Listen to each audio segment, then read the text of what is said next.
What's up, guys? Welcome back to the channel. It's your boy King again. They are chat the damn thing again, people. And as you can see, you don't know, this might as well call a podcast. The Lateness is Greatness podcast. Can tell you people, lateness is greatness. But as you join, please hit that like button. If you're new to the channel, hit that subscribe button. But we're gonna talk about, as the title says in this video, we are gonna talk about the Reggae Boyz transfers that will actually boost the Reggae Boyz make the 26 World Cup. You don't know it's a World Cup year. And if you know anything about a World Cup year, the first thing you would know is that every baller want to be playing in a World Cup year. So, I know normal, and we have a few transfers to go through, and we're going to discuss which of these transfers actually aids the Reggae Boyz and their journey in trying to make this 2026 World Cup. You get me? I say so. Yeah, people, that we're gonna talk about today. You don't know it's gonna be a real quick video. Okay, I don't know it's already late, so we are gonna talk about that. So, and no one ever see the thumbnail, and the thumbnail you don't have. You have Lee and Bailey. We have to talk about that. Kaheim Dixon and Dujuan Richards. However, some know so to see the two, we call it icons of the game, which is Craig Butler and Rudolph Speed also on the thumbnail. And again, people, you can't go on it. Craig Butler and Rudolph Speed plays a major part in Jamaican football. There's no two way about it. You get me? I say that is what it is. You get me? I say, and we just have to talk it as it is. So I'm going to kick it off that way by playing the anthem of the channel while you guys hit that like button and share. Tell a friend to tell a friend. They are all our reasoning today. Is me. When ballpreetv, big them up. Yes, sir, when they catch the family, big up ballpreetv. Like, share, subscribe. Boom! I don't know about ballpreetv, we are big up, I don't know. Boom! I go on ballpreetv, you don't know how to take. Big up yourself every time. Like, share, and subscribe to ballpreetv. I will tell them, say, ballpreetv, I will tell them thirst is nothing. Zoom in for the diamond then. Oh, Image shit. is everything. Obey your image. I will make them know. I've seen enough TV before, but I've never seen a TV like this. I've seen enough station before. ballpreetv, the one you top the list. Room! Shizzle for cheesy. I didn't know big enough ballpreetv would be so easy. Kaboom! Room! Sham! Kaboom!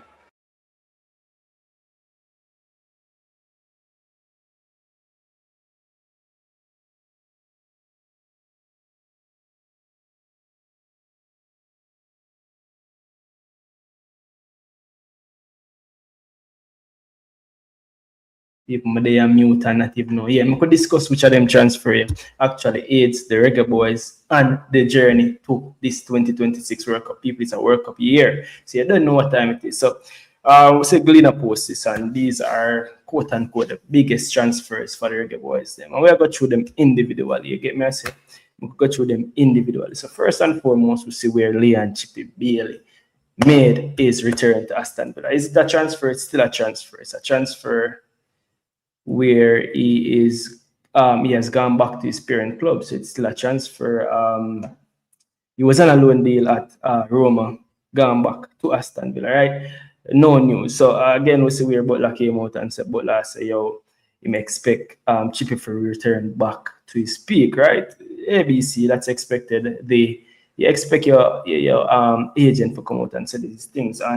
But what me find interesting about that story, the reason why I talk about this story in particular is this part of the story. When Butler said, whenever you have time apart, everybody gets to appreciate you because they look past a few things and realize that they have a good player and start to appreciate you. And on the other hand, he realized that he really loves Villa. So basically, I said there's a Villa love story going right there. So with the player, but interesting also. Butler came out and said that Bailey's agent details return to Aston Villa. It wasn't Roma's decision. So Butler blatantly come out and make a no say it wasn't Roma decision, and Roma never wanted the ball. It was the whole the agent and the baller decide to make the return to Aston Villa along with the club. Basically, the club has said them need him. And again, we're showing some things where we might have missed because there is something interesting happening at Villa. Again, initially when Bailey returned to Villa, I thought that Bailey would be able to help Villa with them push to try and make this we call it now title challenge. So personally, me that say you don't know based on the fact that Aston Villa and City plays on the last day. I was saying that I was hoping that Villa could actually go on to make a title challenge, but after that, we see where Villa kind of fall off for the last couple of games, them not getting the desired results. But regardless of that, we see where Bailey went back and Bailey started get some game, which is the most important thing. The most important thing. And people, my giant by my brother active at do him thing and him just pop up. You get me? I say the man himself pop up. Just bring him up on screen the right way. Walk on, bro. See if I can fix this screen the right way. This again. There we go. Hold on there. Fine. All right, there we go. Nikada Media House is in the building. What go on, bro? What's up? Blessings. I know there. Just arise.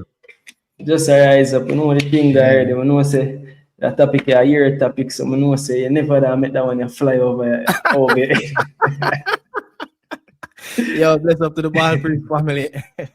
See it. You see me? But yeah, as I say, right, so the ball game there, the ball game there, right? So, with it's crazy. Bailey's agent coming out and saying this. Where make all of this stuff? It's crazy because I've been seeing a lot of reports flying, over Roma as well, the media outlets that's covering, the Giallorossi. Yes, still covering Leon Bailey. That's how much he's a talking point. Even the back of him is already past AS Roma Football Club, and they're still reporting every details that Leon Bailey can put out. There's a press in Italy, especially in Rome, talking about Leon Bailey. The Leon Bailey effect, man. You can't buy anything better than that. The Leon Bailey effect. A big baller, man. So just to big baller do what a big baller does, but there's also some important information I'm going to try to bring up also, because I think a lot of people I don't know, talk about a lot of transfers. I don't know if I would have missed it. And people, this is Nikada from Nikada Media House. I think everybody supposed to be familiar with him. If you're not familiar with him, please go over there and subscribe. The place where me get my morning insider, the morning insider consistently every single morning. The money I have something, I drop some kind of news, you get me, I say, on the Reggae Boyz. So that is Nikada Media House. I don't know if I talk about it, bro, but me I try find it as I speak right here. If I just bring it up here. I don't know, I like show the visuals along with the visual boss. Yeah, the visuals after the day in the car. I like for sure the evidence, you know what I mean? But yeah.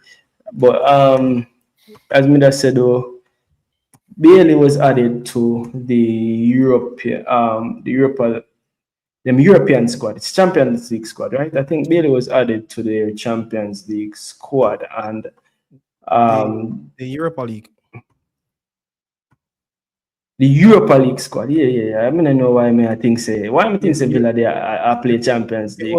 It was what, Newcastle grabbed that last spot, I think. Yeah. So Bailey was added to them European squad. That is what I'm supposed to say. Them European squad, which is also a good thing because I think a lot of people that wonder what really got. So initially, when time the Bailey move come through, what was on your mind? The initial thing said Bailey was just here to be sold again because we see links it come up with Bailey and what's it called? Ajax. No, see the Ajax link. So yeah, what was your initial thought? I remember saying the thing say Bailey that they help them win the league, but what was your thought? My initial thoughts, just looking at it as it, was published by, a lot of outlets in Italy. I was thinking, okay, going back to Villa and probably, go back out again, more on a permanent basis, especially, with the PSR rule is not favoring, Aston Villa side of this moment. many people who follow the club would have seen where they, actually write off the women's team off their bills, so they're no longer owning the women's team. So I was thinking more of a permanent deal out to the door or a loan deal, as I think it was the Ajax Villarreal game finished, and a man that used to Leon Bailey as well. I've seen him around the place as well, at Ajax, went straight to Besiktas, but it just wasn't for the player alone. He was looking at other players as well. Ajax is in a dreadful period of their club at this moment over the last couple of seasons. So he went there, especially in Istanbul, to get look a few players, but it didn't work out. I think it was a little bit too close, and the model of the Ajax transfer policy, I don't think a lot of those players match the model as well. So I was thinking more of going back out, but I know that there was always a slim opportunity for him to stay, especially with the injury crisis, especially of John McGinn, and that was the one that really opened up my eye of when they said that John McGinn need further assessment, and then he went to London to see a specialist, and they said, look, they need a bit more time, and then heard that he will be out for over a month. So I was like, okay, that's the staple over there on the right hand side, and then there's no Marlon, and then Gusard, the Ivorian, was linking with Crystal Palace, and he was like, wow, so there's a spot in Villa team for Leon Bailey, and that's when I started to believe more that, look, there is another opportunity which I think Leon Bailey going to strive, and he's going to relish on that opportunity. I hope he can grab it with both hands with the rest of the games left back of the season. Yeah, and it's very, very ironic, bro. This Leon Bailey Aston Villa journey has just been totally different. Every time Aston Villa signs somebody, replace Leon Bailey find a way. He come like, you can't get out Leon Bailey. Leon Bailey come like a guinea stay in Aston Villa. You can't get out this man. You get me a sense of Bailey's back now. And it's so that a Jadon Sancho play right wing. So it's a Jadon Sancho versus a Leon Bailey right now. But this is the article, not even article, this is the post I was looking for. I think I can find the official post. But this goes on to say Aston Villa added Tammy Abraham again.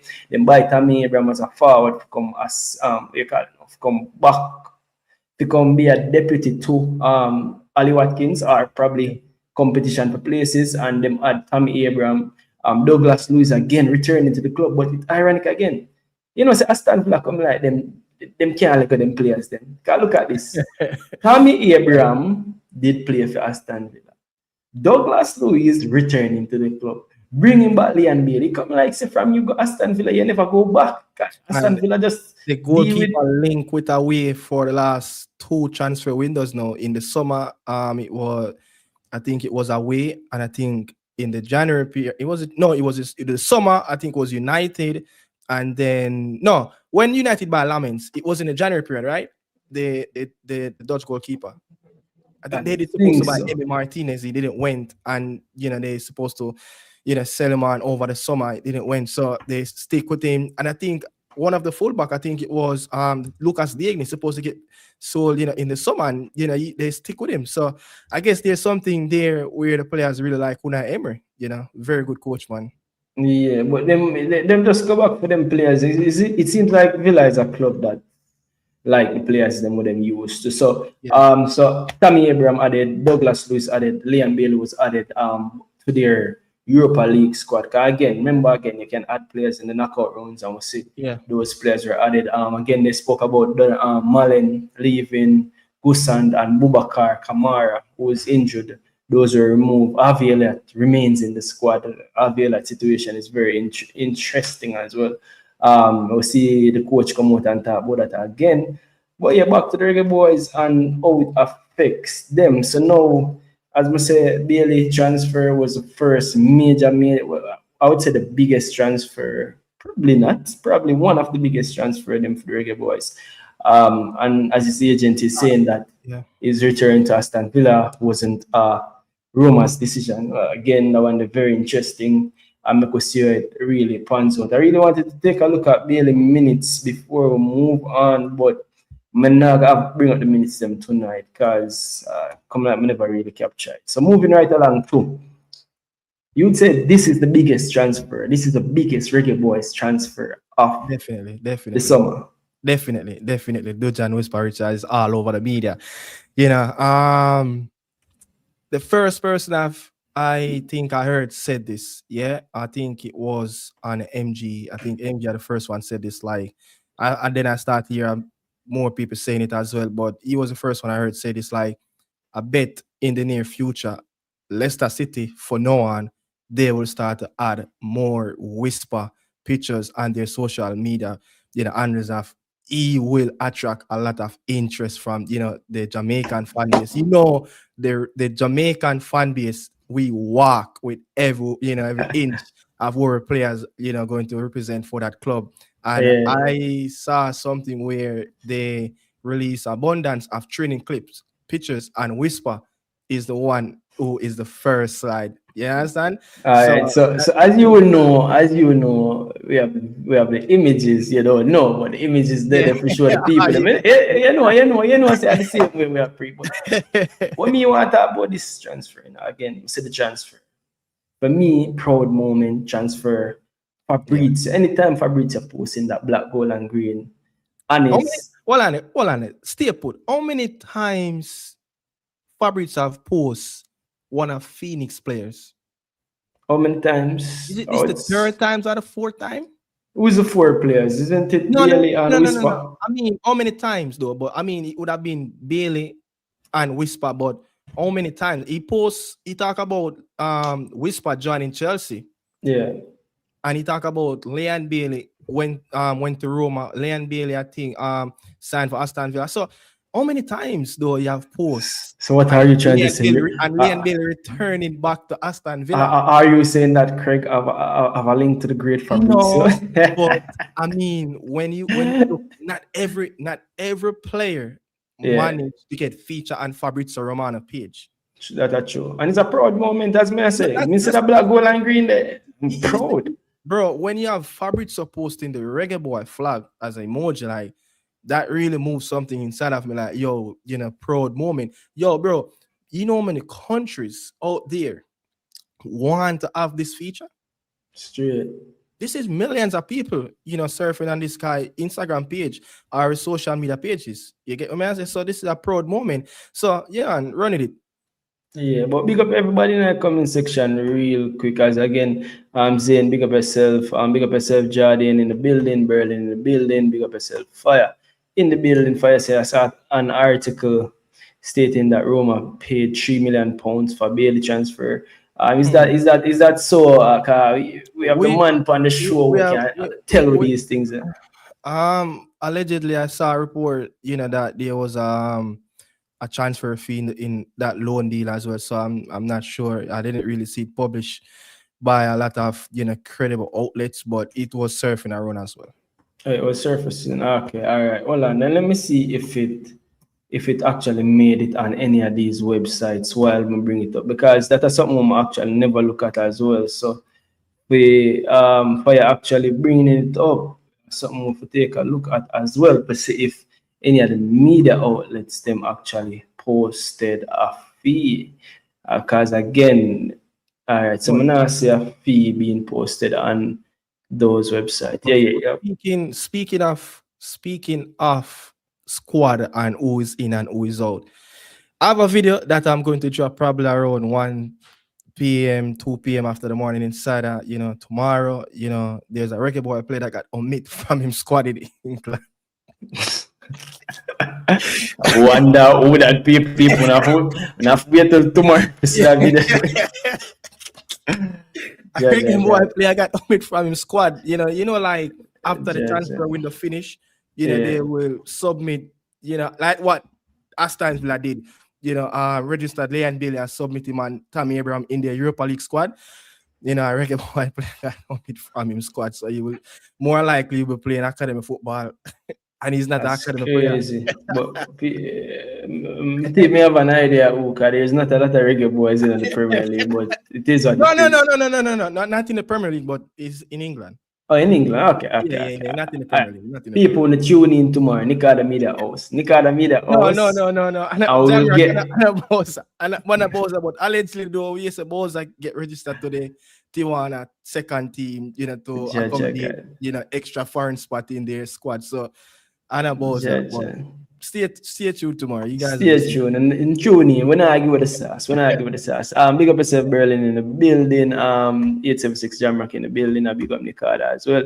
Ryan Williams, big up yourself in the building, and Sheffield Wednesday is 8 straight last, not looking good. No, Sheffield Wednesday, I say I run people, I run left Sheffield Wednesday right now. Okay. Big up yourself to everybody we are checking. Do remember, people, to smash that like button. Smash that like button, people. Do remember to hit that like button. As an enter, do the right thing and hit that like button and share. A lot of people are speculating. We give away the sauce. No, Jordan, we're not give away the sauce. We're moving right along. Yeah. So moving right along.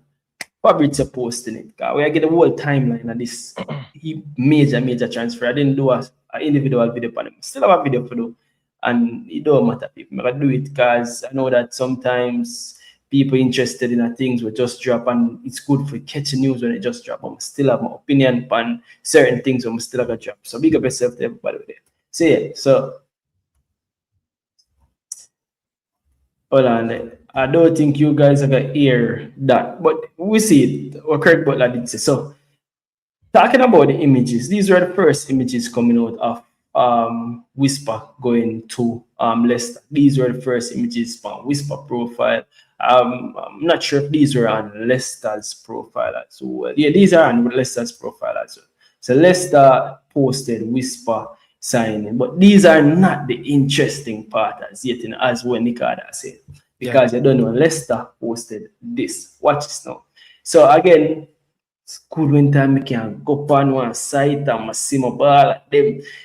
Transfer, you get me? I say I was looking at to see if a transfer fee was here, but it didn't show because again, you know, it's a loan, but sometimes the loan them have like a transfer fee. Just like Bailey, as well Fire say, I'm not sure that any fee that involved in it, I don't know, but hopefully some clause involved in it will say Whisper need to play X amount of game, and it looks so because we are getting to the first steps, right? So these were the first images actually where come out of training. This was before the game. So these were the first images of Whisper posting. You get me? I say, and for me, this is very significant. It just seemed like a picture, but it's very significant. Why is this significant? Because in this picture, training picture before the game, this was Dujuan Richards alongside Bobby Decadova Reed. Why is this important? You know why this is important? To me, I don't want this flyover. I don't want this flyover, nobody. People remember Bobby Reed got that big chance in the last game of the World Cup World Cup group stage the other day. The other day where they are playoffs, he missed it. And remember what happened. Remember me, I was so surprised. People, everybody blew it out of proportion. Bobby Reed, this, who do them video on Bobby Reed left, right, and center. Yeah. Look at Bobby Reed now. This is Bobby Reed because this has always been one me here of Bobby Reed. Bobby Reed is not only a great player on the field. Bobby Reed has always been a mentor. And I think you played a video where they talk about Bobby Reed and how instrumental Bobby Reed was in getting Whisper to Leicester in terms of encouraging him. I think him talked to Bobby Reed on the phone and Bobby Reed said, I think he stated that in the interview that he did. To come across. So ask him probably always process of they take young players on loan and stuff like that.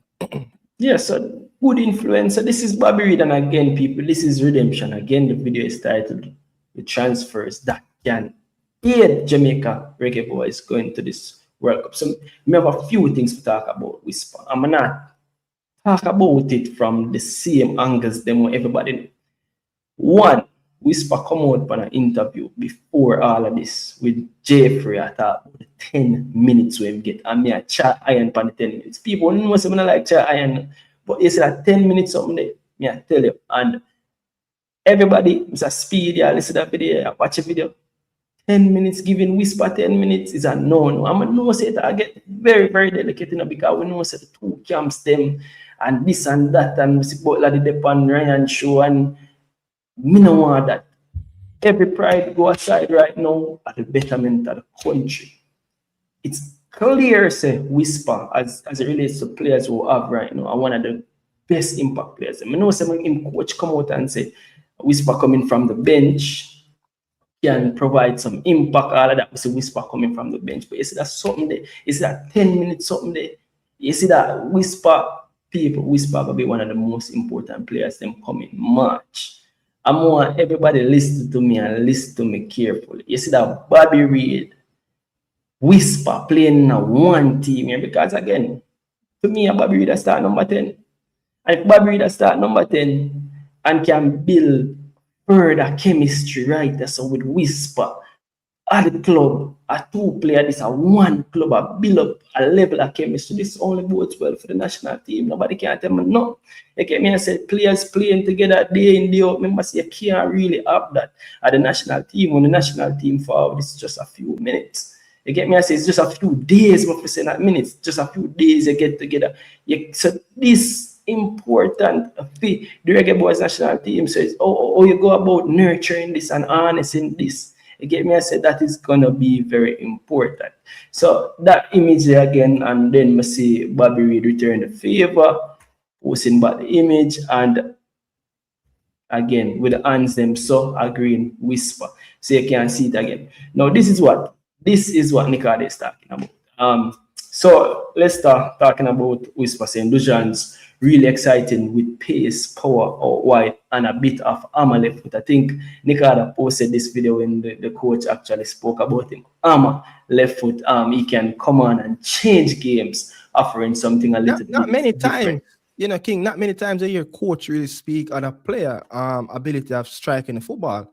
You normally talk about, you know, his goal scoring prowess and everything like that. But when you list, I think the last time I've heard, you know, a transfer, you know, went on and the coach talk about a player left foot, I think it probably was when Gareth Bale, you know, was making waves at Real Madrid. You know, probably to that happen, but I just didn't see it. But look, you know, I've heard, you know, they speak on Gareth Bale left foot like, look, this is magical. And if I go, you know, further beyond, remember when Blackpool was in the Premier League and Sir Alex Ferguson said, look, Charlie Adams left foot alone worth £10 million.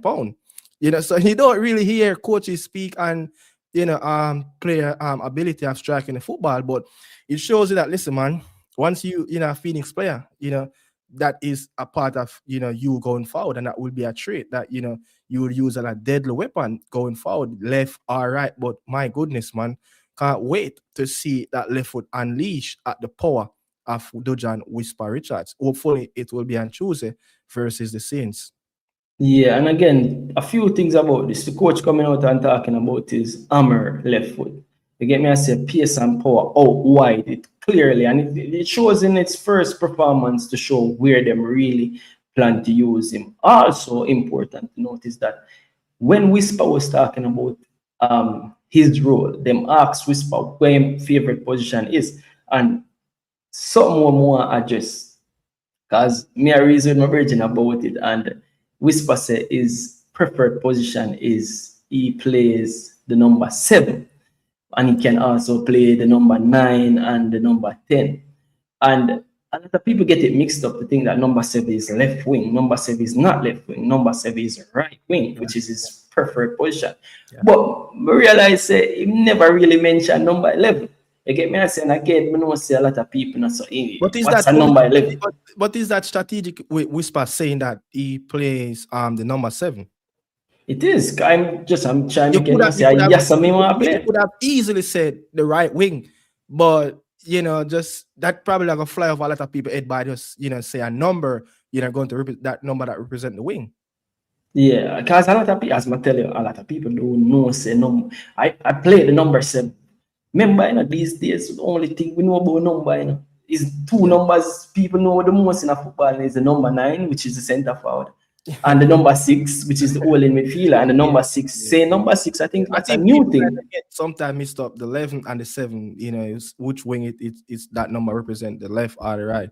Yeah, people get it mixed up all the time, but here's what me use for simplified, because me is an old school when me that watch England back in the days, it was always the number 7 was David Beckham. I think number 11, it was always was David Beckham. David Remember, I Beckham. said David Beckham was a right wing. So the number 7 them back in the days was right wingers. Number 11 them was left wingers. Remember, the left footers them used to dip on the left flank, the right footers them used to dip on the right flank back in the days. Now it's different because the inverted wingers them have the left footers them on the right flank and the right footers them on the left flank. So that is it. But I think it's very significant fact saying talk about number 7, as you say, probably there's a added significance there, but him say number 7, number 9, and number 10. But he left out number 11, means say him not really want to play on the left wing, you know. And again, what's so important about this, the last game he played for Chelsea U21 was on the left wing. Yeah. That was the left wing, right? So, I mean, exactly. I saw criminal message sending out there by Dujuan. Which was like, listen, no. Maybe that was the last straw. Maybe that was the last straw. So, yo, get me out of here right now. Yeah, man. No. What you putting me over there for? I don't want to play over there. I prefer to play on the right wing, center forward, or number 10, which is good. Again, so I think this was posted again, asked where Richard's best position was. King said probably on the right, is more comfortable off the right. This is what him coach said. When you have the physical attributes that Dujuan has, you can play anywhere, right? When you got that much pace and power, you can play anywhere across the top line, because when you are quick and powerful, you're going to cause defenders problems with the ball in behind or anything like that. It would see himself as someone who plays off the right. We've brought him in as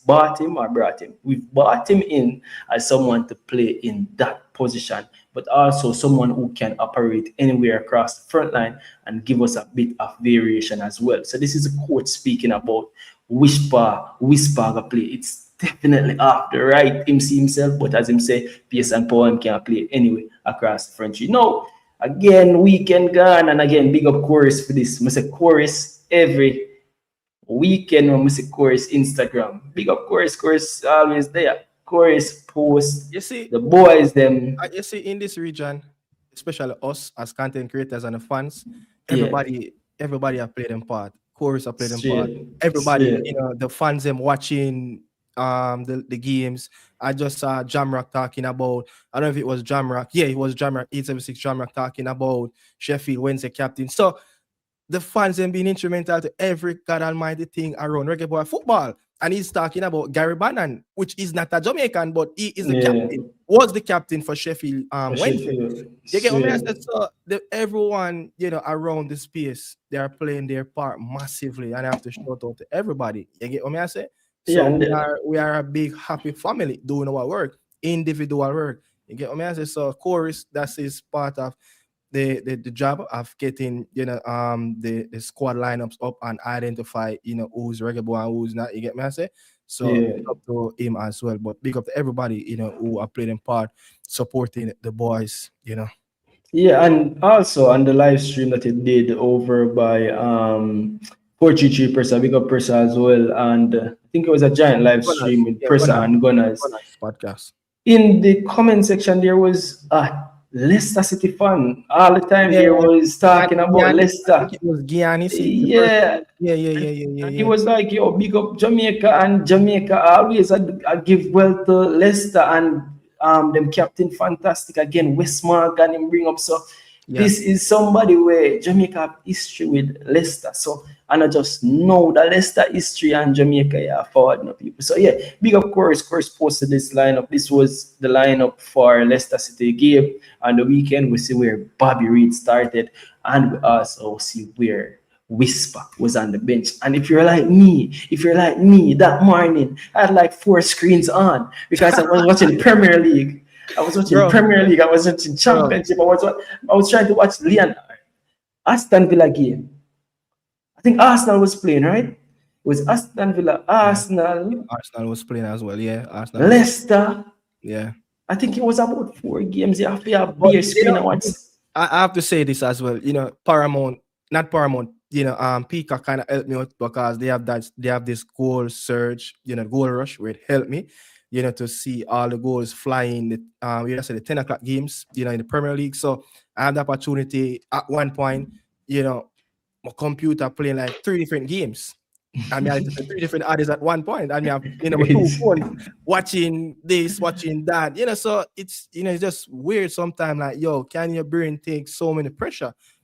But that's my weekend. That is my weekend. That's why when it comes on to Sunday, I literally don't do anything but, to be a family guy. Because guess what the work that I done, on Saturdays, man, it's very hard. My eyes, on Saturday really pain. You get what I mean? So I don't know, it's not me alone. It's everybody. No, man, we have to have 4 different screens on, man. And I'm gonna tell you, like, this was one of the games. So, see, this was the photos as you're talking about, leading up to the. Yeah, these are the leading up to the game. These are the photos that Nick is talking about. As you can see, people, this is Leicester City posting. Very important. This slide have 1, 2, 3, 4, 5 images, and the first image is Dujuan Richards. And the pop-ups and a coincidence that is done deliberately. The first image a whisper, and again, I think the 5th image was Bobby Reid. So it started with whisper, and the last image was Bobby Reid. That's crazy. People, and the normal people know say we have to spot them. So me and the normal thing them sitting here, and the people. And again, in the game, whisper came on to play 14 minutes. I think I bring it up like this for to show the significance. There's a significance of me bringing up the stats like this. Again, in the game, Bobby Reid picked up a red card. Again, Leicester lost 2-1. Whisper played 14 minutes. I didn't bring up Whisper stats because there's not a lot of stats. 14 minutes, I think he had like 4 touches at the ball.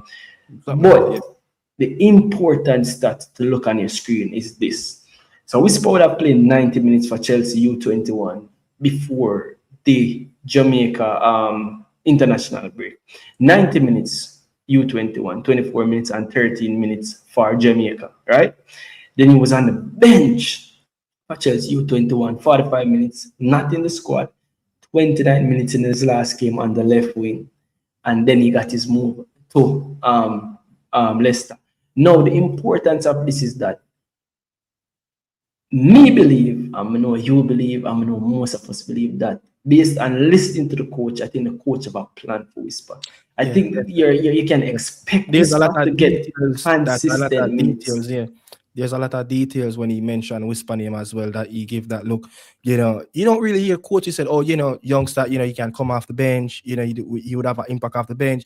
That the right hand side and stuff like that. So, they definitely have a plan as well. And the other player is named Mukesia, from City. They do, love both players really. So let's see what will happen. What Tuesday they play Southampton. I think they have a back-to-back game with Southampton. I think one is in the league Tuesday and then the FA Cup game on the weekend as well. Yeah. So I think the next 2 games will bring a lot of highlights around Dujuan Whisper, for Leicester City. Yeah, especially coming up on Tuesday where Bobby Reid will not be involved in that game. Yeah, so I think one of the youngsters will start. Which one of them will start? It depends which one he go for as well. So playing at home again, should help his confidence, going forward. But that game, they played on Saturday, man. I think, 1-1 down at one point in the game, the red card, you don't really want to give away too much spaces. And I think he said that one of the reasons why he brought on Harry Winks on the team, in the midfield was to bring a little bit of balance, try to control the ball a little bit more of trying to, distract, the Birmingham team at home. So let's see, man, if there will be a much better game. Hopefully no one get any red card because this is a back-to-back game for Leicester City getting a red card as well. So hopefully, coming Tuesday, there will be no red card. So you can really see a full Dujuan Whisper Richards running out for the Foxes coming out and Tuesday. I think he will get a lot of minutes in that game. Yeah, and sorry. So important thing to note about this same game, Leicester Birmingham. Again, we know say Birmingham would have had Demarai Gray, who's currently injured, and he's almost back. People, he's almost back. Dim is almost back. But taking a look at the substitute them, you know. So Whisper get 14 minutes, right? Yeah. But again, then bring on the young striker from City. He also got the same amount of minutes as you said. As you talk about Harry Wings, Leicester, Harry Wings and Skip, the two former Tottenham players that the man them have. Yeah, Leicester something else, you know. And then they would have brought in Aribo again, would have played midfield. Yeah. No, the important thing to note is that Whisper came on for Fatau. Fatau was the one who scored the goal in the game. Fatau usually play a lot of minutes still, you know, so I guess them really bring in Whisper for so them can give Fatau. And this is his first game off the pitch since the year started. This is the first time he's coming off the pitch since the year started. Usually play 90 minutes, straight 90 minutes right here. So yeah, it's very interesting. Now, Mela make an assumption. So looking at the two Southampton games coming up, yeah, I think that Whisper might be able to nip a start in that FA Cup game. Then it all depends on what the coach got. The FA Cup. Whisper might just be able to start in that. I think we might see some changes, you know, on the weekend in the game on Saturday in versus Southampton, because if you look at the 6 points that was deducted, you know, it was a hammering. You know, really hit the Leicester team, you know, with that 6 points. So no, they lost that game, you know, few days back versus Birmingham City. So they're really looking over their shoulders like, listen, we are here, you know, but don't let it be, you know, that it's going to be here forever. You understand?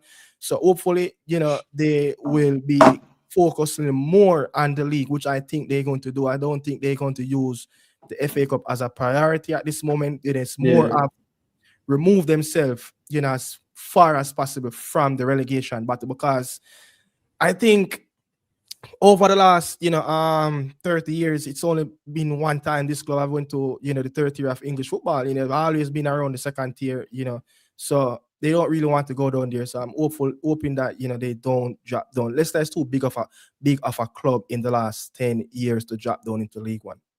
Yeah, definitely. So moving right along, people. So, bro, have you ever talked about? It come like me never talk about Whisper and talk about Kaheim. Me no know people. It's just like Kaheim and Whisper. It's like them live in a two alternate universe where one do something and so. Me I tell you, Kaheim, them are the future, but them are the now. And again, Kaheim Dixon one now is very interesting. And again, people, Nick at the media house. Nick had really covered the story really well about Kaheim over the last couple of weeks. Go over there. If you don't watch the videos, go watch the videos. Kaheim Dixon getting recalled to Charlton. And clearly, you see Kaheim Dixon, when you check Charlton, and they listen to what Charlton's coach said, it's with an aim of playing U21 football, right? I know a lot of people have a lot of things to say about this, right? And personally, ideally, I know what you want for the player. So the coach, Charlton coach, coming out to say that he's going to be playing U21 football with an aim of making the Jamaica Reggae Boyz team for the playoffs. A lot of people that say, yo, we were playing under 21 and met the team, but again, it's kind of a tricky thing, and I've been thought about it ideally and something we want. But if Dixon starting tomorrow, because tomorrow I'm first game, if Dixon can score a bag of goal at U21, you might never know what can. He might start score some bag of goal for him U21 team, and that might push him in the first team when we start get some game. And again, when we say a February, we don't have a lot of months. There's not a lot of games between now and March. But again, if him can really use this opportunity, because you have a thing in the call, is every disappointment is for an appointment. Trust and believe me. It's not ideal, because it might seem as if him fail at League 2 and come back and play U21 football. But this is also an opportunity for go back our club that is in the championship, score some goal at U21, force himself into that championship team. Because guess what? Here's the thing about being in that U21 team. Being in the U21 team at any single time them can call upon it. Any single time. So it's really an Dixon for really score some bag of goal. Score some 5 and 6 goal per game in the U21. 5 and 6 goal, make them have to call him up to the championship team. And then we can talk about that. But I know a lot of people saying, right now, if me I pick a 26-man squad right now, Kaheim Dixon being in the team. Right now, there's better, in my opinion. If my right winger, there's a lot more right wingers more informed than him right now. For Jamaica. Left wingers, a lot again. If you play number 10, a lot again. So if me I pick a 26 now, Kaheim Dixon would be in the team. I doubt it. I doubt if I'm to pick a 26-man squad right at this very moment. Yeah, can't be possible. Kaheim Dixon would make that team. I really doubt it. Yeah, I don't think he will have that opportunity. I don't think he will have that opportunity at his at the academy level, to play abundance of game, so he could probably put himself back on the list of getting included in that March window squad. I think, what I'm looking at, I think they have like 2 or 3 games max. You understand? For him to really showcase himself, to see rural speed, this is me at this moment. But I think Kaheim just need to take the year or the rest of the campaign and focus on his club and try to get back himself right. Look, he's a young player. It's going to disturb him up here, but how much he's going to make that be a factor playing into his mindset going into the rest of the games in the campaign. You understand? So you just have to look, beyond that and just think about the bigger picture. Like, listen, this is where I'm at. I'm in the academy team. This is where I need to perform. This is where I need to score goals. Play with what ahead of you, and that's what Kaheim has to do at this moment. And hopefully, the player have some very good, guidance around him that can help, support him and motivate him, because this is kind of a tough time for him at this moment. I know, look, Dixon with the hunger and the willingness, because every coach that coach Dixon, from both sides, Charlton and Crawleytown, they would have said, listen, love working with Dixon. He's such a joyful youngster, willing to learn, his adaptation, is very good as well. So, stuffs are there after pitch. So it's just a few little bit more, development and getting that right details around what Dixon should do consistently. And then, we can start to see the player, move to the next level. But when you have a youngster that coaches speak so highly on, after pitch, that's very good. That's very good. That's one of the part of, that, listen, this player have places to go. And I do feel like, he's a late developer as well, but his career will take off if he do the right thing that he needs to do and take care of himself. Yeah, so the ironic thing about saying that Kaheim is a late developer, Kaheim is still only 21? I think he's still only 21. And when I say still only 21, I know a lot of people are come at me right now to say, King, say like me, Yamala, 17 and who was 16 and who was 14 and who was 12. I get it. But when I grew up, 21 was, I know things and time change, but 21 was relatively young. You get me? I say, so for me personally, I think I'm of the world I'm foot and things say, this is all a part of the journey. It's all a part of the journey. We've seen this with many big players before. Many big players now understand why a lot of people are nervous about Kaheim Dixon's situation, because usually when these things happen, taking a step back. But again, the good thing about Kaheim Dixon is that Kaheim Dixon have a contract until 2028. 2028. And remember these people. And again, if you take a look at on your screen right now. So this is Kaheim Dixon's statistics for the past couple seasons. And what you can see, this is saying that he played Chapter and Maroons 3 games. I didn't know that personally. You get me? I said 13, only 13 games. Only 13 games for Anegans. So he played 13 games for Anegan after lighting up schoolboy football and then making a move to Charlton in England. How much player from Jamaica has done that, right? Fine.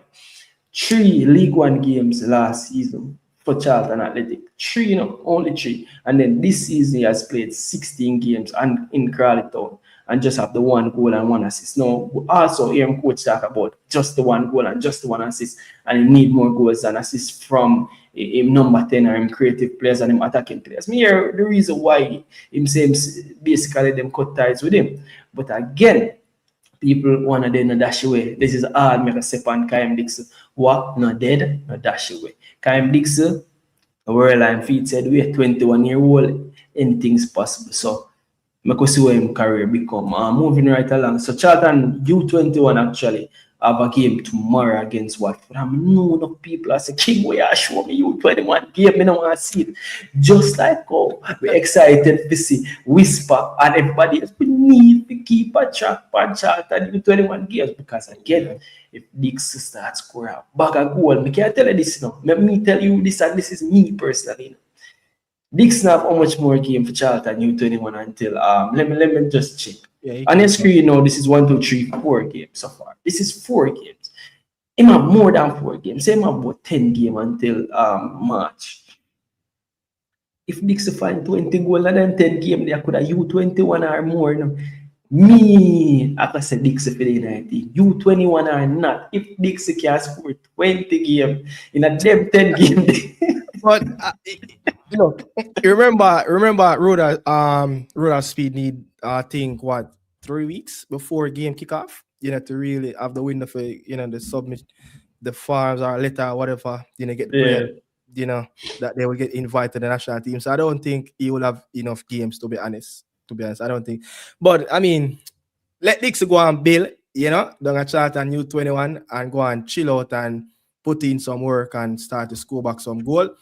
And look, the best thing he can do now, King, is to what Whisper said, beer goals, you know, and just put himself back into the shop windows, you know, of the clubs in around EFL or foreign clubs, you know, when it comes up, you know, to the summer window. So that's all he can do. Get some good shifts in and then put himself back in the shop window, because the coach even said it.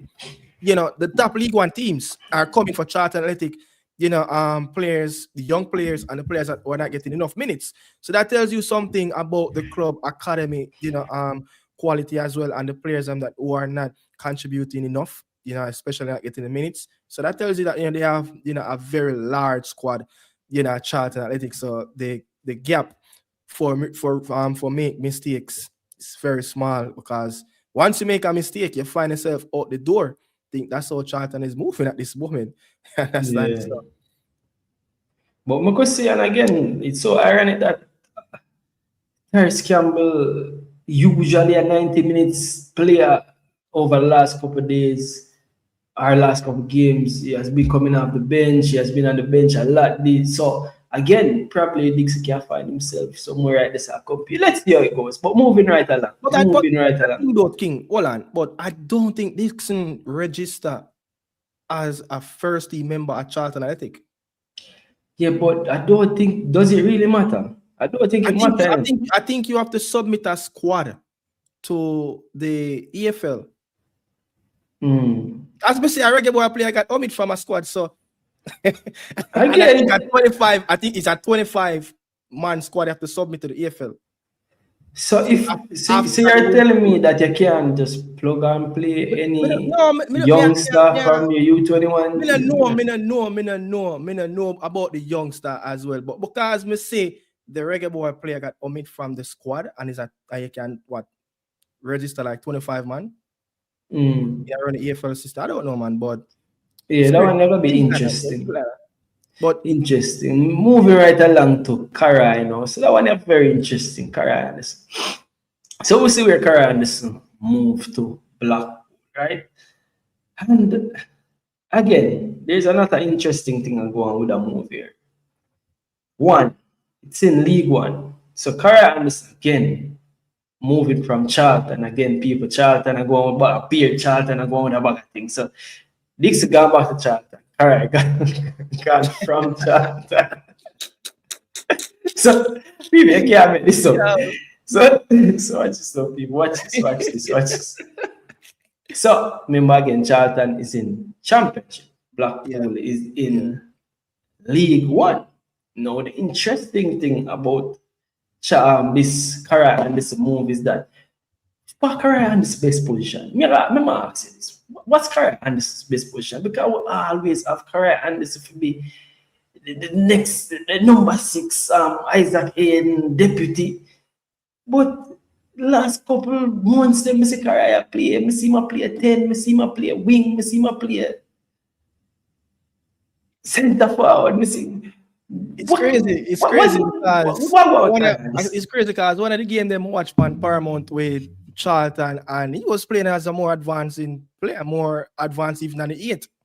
I know, you know, say just a few ago, I was watching the extended highlights that I saw on Blackpool official website, and I was looking at, seeing him, in around the foot map that he's playing right behind the striker. But sometimes that can be a little bit clear to your eyes, when what happened in around the pitch in real time, and he was playing in a more advanced role. But when you look at how the Blackpool team was playing, there's always 2 players behind Kaheim Anderson. I was like, whoa, where this come from? Like, why is it that Kaheim is playing in a more advanced role? Then we see him, Kaheim popped up on the back post, a latching goal upon him debut. I'm like, whoa, is this a new trade for Kaheim Anderson? You understand? But this is a question that needs to be asked. Where is Kaheim Anderson's best position on the pitch? Bamsport says he's a 8, so I guess Kaheim is not the answer for that number 6. I don't know. You see, Kaheim is like a Brandon Cover. What's his best position? Good question. Yeah, I mean, I say, like, we know Brandon Cover. When he was youngster playing for the U18 for Leicester City, it was like, yo, we need this player in the midfield. But all of a sudden, over the last couple of loan or right back permanent deal, him been signed as a defender. But still, his last 2 games for Leicester City in the academy, the last one, I think he was playing as a right back, and the one previously before that, he was playing as a 6. So the last 2 games, he wear the number 2 jersey, and then the other game, he wear the number 6 jersey. So I'm like, yo, you can't make this up. You can't make this up. So Kaheim, man, he's just a fighter, man. He's just a fighter that a player that just want to get on the football pitch. But I think this is the season where he needs to make a claim that, listen, going into the next season, 26-27, if Nathan Jones is going to be the Charlton Athletic coach, like when this season finish, Kaheim must be putting in some very good shifts, because look at the back end of last campaign when they realized that, listen, promotion is possible, for them. Kaheim, was playing, a lot of interesting games where you would like, yo, where does Kaheim Anderson, come from? Like, yo, he started to play top-notch football. So you're wondering, like, and again, this happened to a lot of the players in around the Charlton team. I think promotion for Charlton Athletic last campaign did a lot bad to the players than good that who was there at the club last campaign, because that squad wasn't ready for championship football. So you could see the lot of ins and outs been happening over the last 2 windows. So I think probably, the best thing for Kaheim at this moment, is to step back, look himself into the mirror, like, listen, you're just not going to cut it at this moment, in the championship for your club. They're not going to give you the opportunity. Make use of this loan deal right now at Blackpool. And, he's going to play week and week out. And the coach even said that, I think the 3 signings that came through the door for Blackpool, including Kaheim Anderson, they are not match fit because they have played, limit games for their club. So the more games they get these players in, you will get the best out of them as well. So let's see, what's going to happen, bro. Yeah, so big up also BAM Sports. BAM Sports saying cover is a stadium / right. Again, people, BAM Sports represent big up BAM Sports. BAM Sports are putting great one. I don't know, BAM Sports are putting great work all the time. But me I tell you, for the transfer window, the only man work harder than BAM Sports for this transfer window is Fabrizio Romano himself. The goal Only Fabrizio Romano himself put in more news out there than Bomb Sports. Big up Bomb Sports people again. But on the screen, we have a big up Chorus again. Chorus do what Chorus does. Match on the weekend, Chorus show say Karai started for his Blackpool team. And again, Karai scored for his Blackpool team, playing the advanced rugby. Though have the goal, I show the goal people again. The goal will be showed on other platforms. You show the goal already? Bam's show the goal. Yeah, It's people the goal. It's on Bam Instagram page. It goes on Bam Instagram page, but Karai did score people. I think it was a good header. It was a header, right? I think Yeah, it was a header. Yeah. Karai find himself on the score sheet again. Bam saying he's a 8. I don't know how I feel about that. I think we have to learn Karai game and get used to it. I think that's where naturally brought up as a 8, but when you look at it, like, you know, he's just all over. You understand? He's just all over. He's just that player that, you know, because of his natural ability, you know, willingness to do anything on the pitch, you know, he's just a handyman all over in that midfield. Yeah, so Karai played full 90 scoring a goal. Now, interestingly enough, you know, even though you talk about Karai and Charlton not getting the opportunity at Charlton, he did start playing at Charlton and him get some game, 55 minutes, 86 minutes, 86 minutes before all of assists. I think he assisted Campbell in that game. Yeah, that Tyrese Campbell, you know, they had some very good link up in that game. Yeah, so I wonder if them that game because them know him go on loan, so them start game for you know, look, before these games, you know, started, before he started to get a bit of minutes, you know, he was flirting around different clubs in League One. You know, I think Wickham, I think there's another club in League One, you know. I don't remember if it was Cardiff, but there's a few clubs, you know, want Kaheim Anderson before the window open. You understand? So it was on the cards, but I was playing it down a little bit because I was like, okay, no, Kaheim Anderson is getting minutes. Is this the turning point, you know, between Kaheim Anderson and Nathan Jones of, you know, getting more minutes in the first team? And I think see him as well came on in the game coming up against, I think, Caicedo in the Carabao Cup with Chelsea. That would have been, you know, I hope enough. Listen, this is where Caicedo is at. This is what I need to do. Do you understand? Yeah. So he started to get a bit of minutes, but I think this is the best thing for him at this moment. I think if him to grab this opportunity and Charlton stays up in the championship, it's going to be tough. Yeah, it's going to be tough for him to break through that first team, you know, consistently and getting, you know, starts after start. Definitely. So big up yourself, Campus. Blessings, Pree. Against big up yourself. Big up yourself also. Chopper believes a Bomb Sports / Jamaica Fabrizio. Yeah, man. Here we go. Neil Campbell, big up yourself, my bro. Big up yourself. So One Bomb Sports on the app. And 876 Jamrock, same of a question for me and you. Who should be that fox in the box for us? That finish again. The man informed himself. I think I see something like him. I see make a post and I think that post might mean say he's on his way back. You get me? I say hopefully he's on his way back. The hottest forward we have this season. Roman Burrell. I think if Roman Burrell is fit, I think Roman Burrell should be the one leading the line. What say you, Nicardo? Definitely Burrell have to lead the line. Definitely, man. You know, he's the man right now. You know, full trust in Roman Burrell. Yeah, definitely. So again, look, this is showing again you can't really use the graphics span them thing as you say. I take a look at the heat map as well, and the heat map did also say that he did play in an advanced position. So him not play. He definitely is. He have 2 central midfielders below him. Why? He had 2 central midfielders in midfield, and he was definitely playing higher. So big up Kaheim. Now, quickly make a talk on that one here. Now spend long and the Janus transfer again. Janus would have made transfer again to what's it called? Mansfield Town, right? From Barnsley again. That's League One. So you realize the trend. There's a lot of players being transferred to League One. I don't know if you realize that that's been a trend. So we got Kaheim Anderson already, League One, right? Now we got John Russell, League One. Who else we got so far? So 2 League One as already.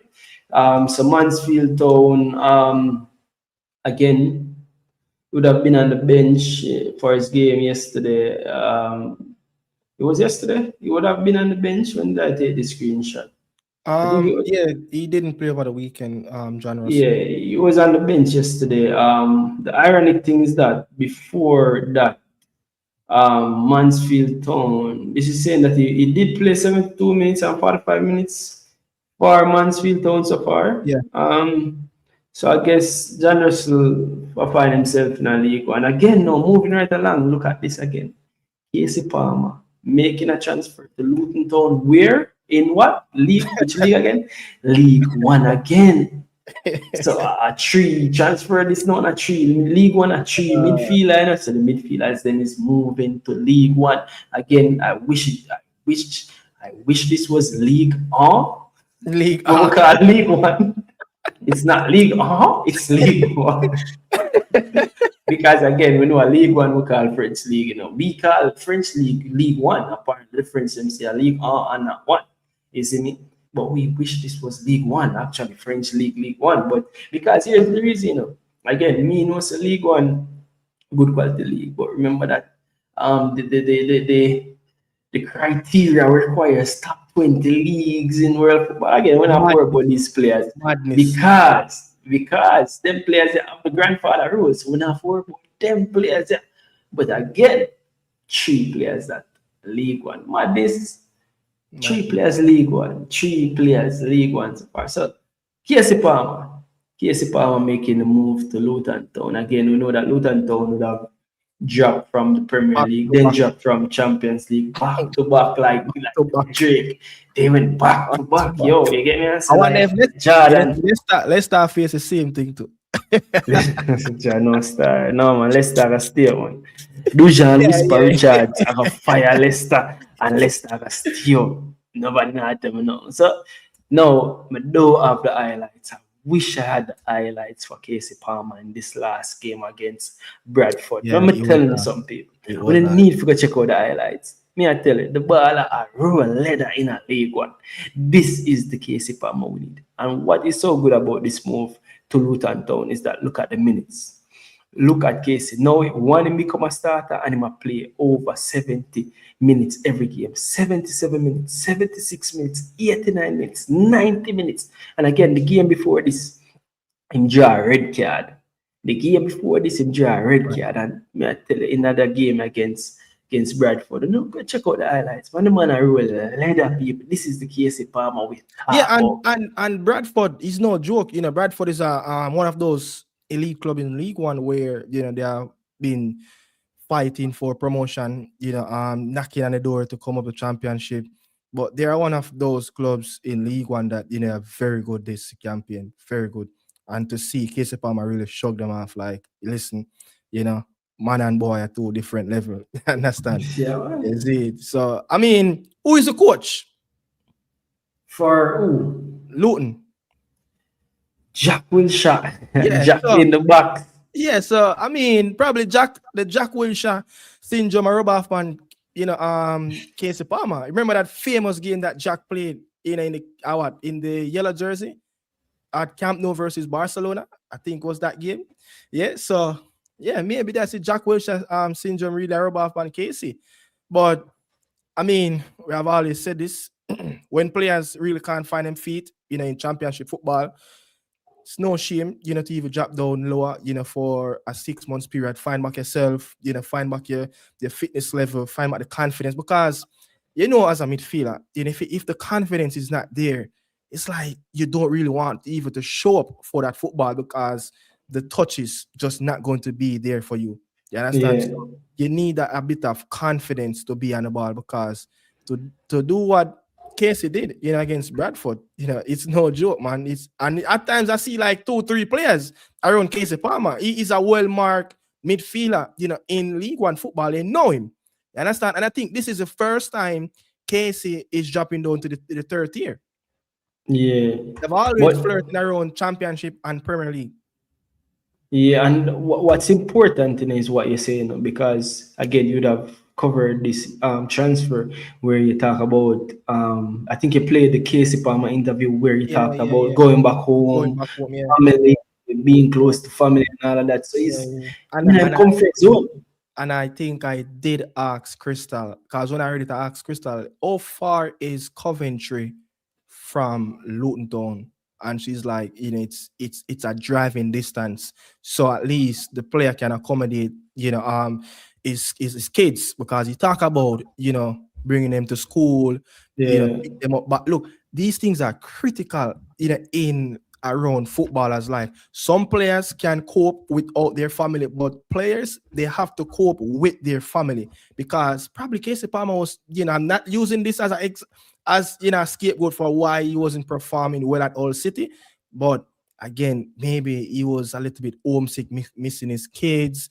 Would have heard our captain talk about one of the reasons why he didn't move away, from the MLS. And that's not because of, having a young family. So maybe that's the reason, Casey Palmer want to be, to have a fantastic season and then kick on from there. I think he will move. I think he will move away from All City, this summer, and probably sign for a different club. And again, Casey Palmer is the fourth highest paid player at All City.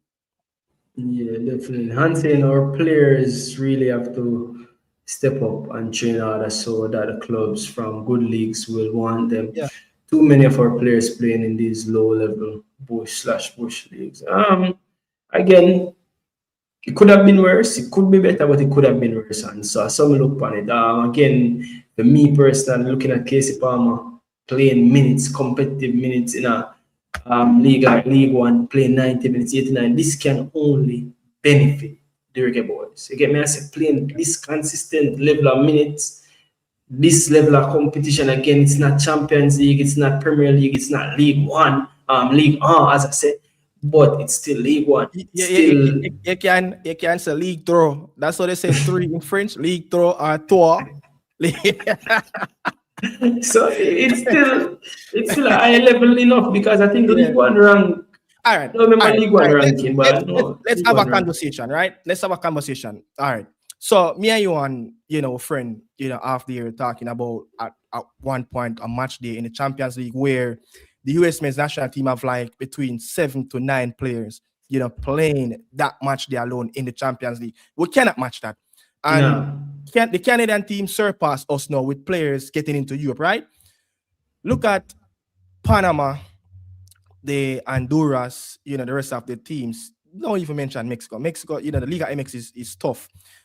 How much you rank League One football to the Americas region? How many leagues in the Americas region, including South America, and Central America? How many leagues really on that level are probably below the level of League One football?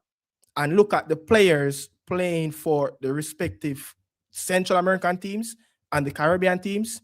How much of them players are representing at that level? I think Panama. Is it Panama? I think Panama have a player playing for Norwich. I think it's quarterback, the center back. That's their first player they haven't played in the championship. Yeah, so basically you're saying that compare so you have the Mexico, the USA, the Canada. Yeah. But then you're saying that everybody below that, we still have players playing at a higher level than all of those. That's essentially what you're saying. Players jumping from the championship, like fly to the League One football, we don't really want it, but we have to accept it, right? But that's not the biggest problem. The biggest problem is how we get those players to play as one for the national team. Because if you look at other teams, look at the Panamanian team, how much they have been competitive since the Danish/the Spaniard coach is coach at the Panamanian national team. How much they've been knocking on the door in finals, right? Yeah.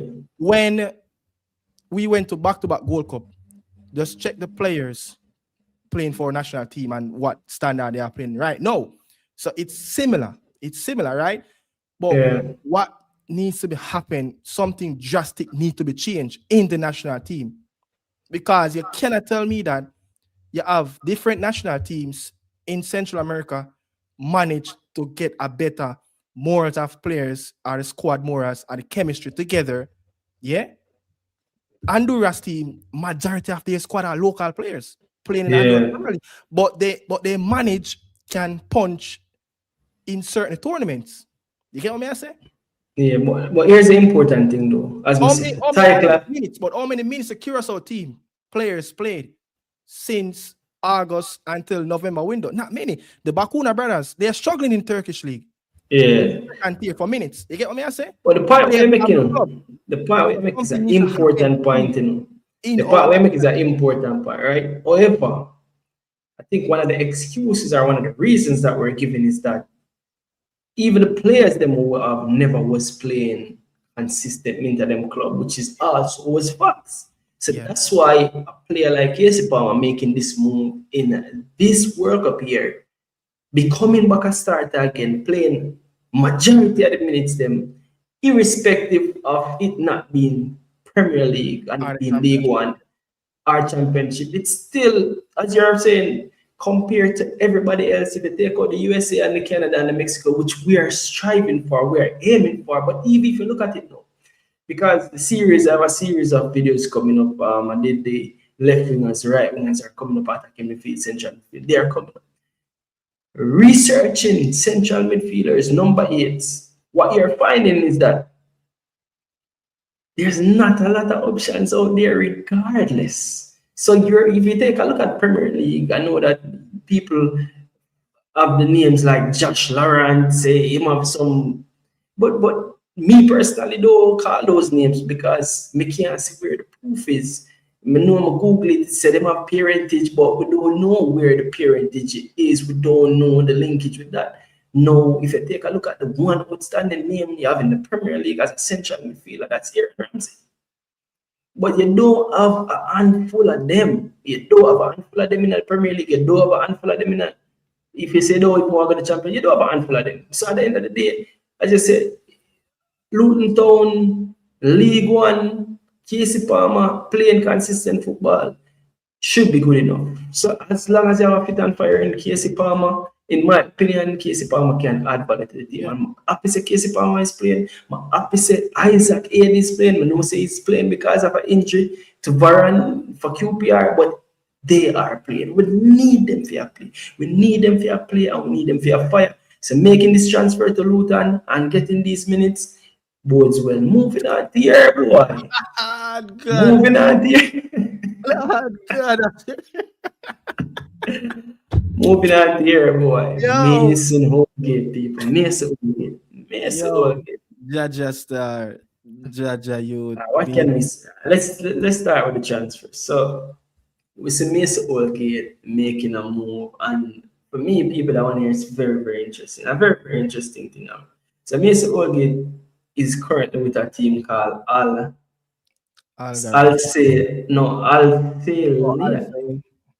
you pronounce Al-Celia. I would say Al-Celia.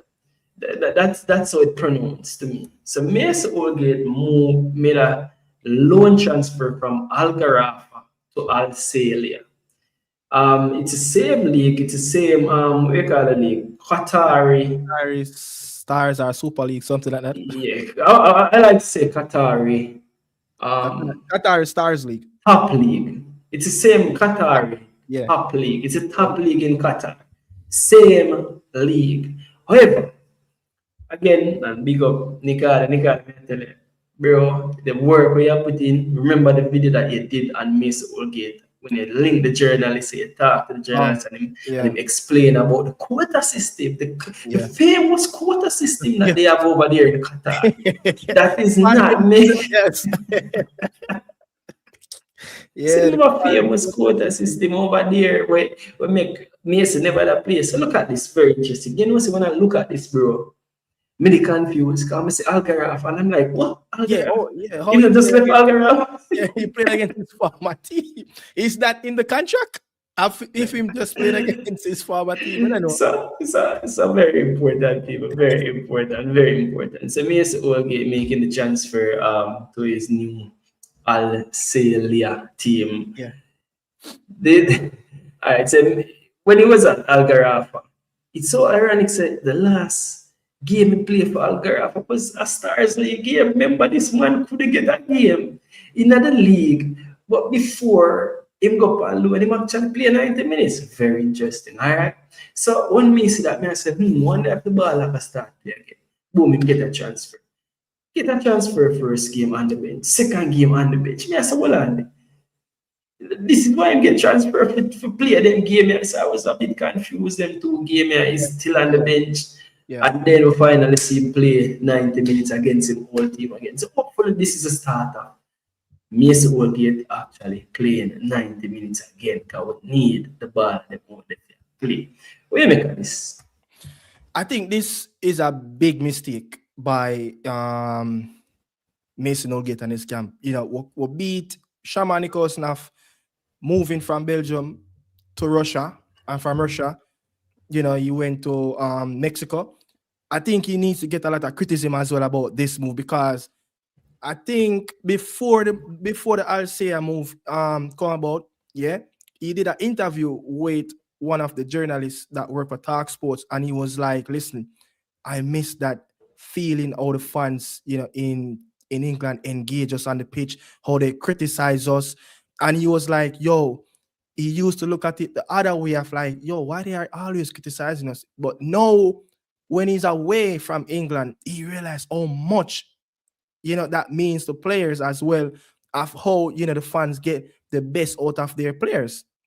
And I do feel like that interview that he did, that was strategically planned, you know, with Mason Holgate and his camp of trying to see what can happen in around the next month when the window open, you know, in January. And I was looking. I didn't see anything or any clubs from England linked with Mason Holgate. So I was like, this player is uncomfortable, and he realized that, look, this is a big mistake of going down there. The season that he had, I think it was against we play for West Brom. That was, I think he really came back in around the back end of the campaign, where at one point he was the only fit center half at West Brom. You understand? And he started to get minutes. So he like, could he stay in England or even go down to League One? I don't know, but to go to Algarve, I think it's more on them can match his salary, and probably, you know, he kind of price out himself of not, you know, that elite, that he's not that elite player anymore in England, where, you know, he can look, I need this, you know, for my salary. You know, and clubs like, look, we can't match that anymore. Maybe Algarve has a team that really match him.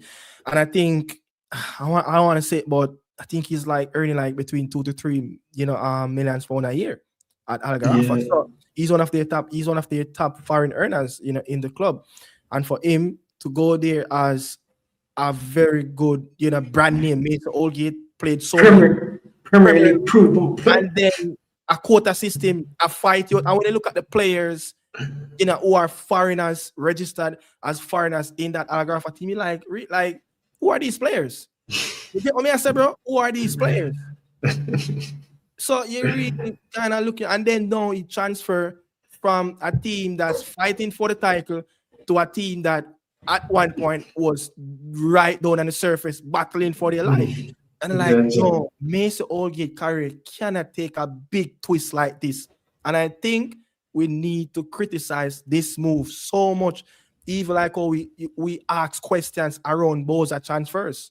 You get what I say? So it's not a good look. And I think that this will be his final straw in the Middle East as well. I think he will come back home.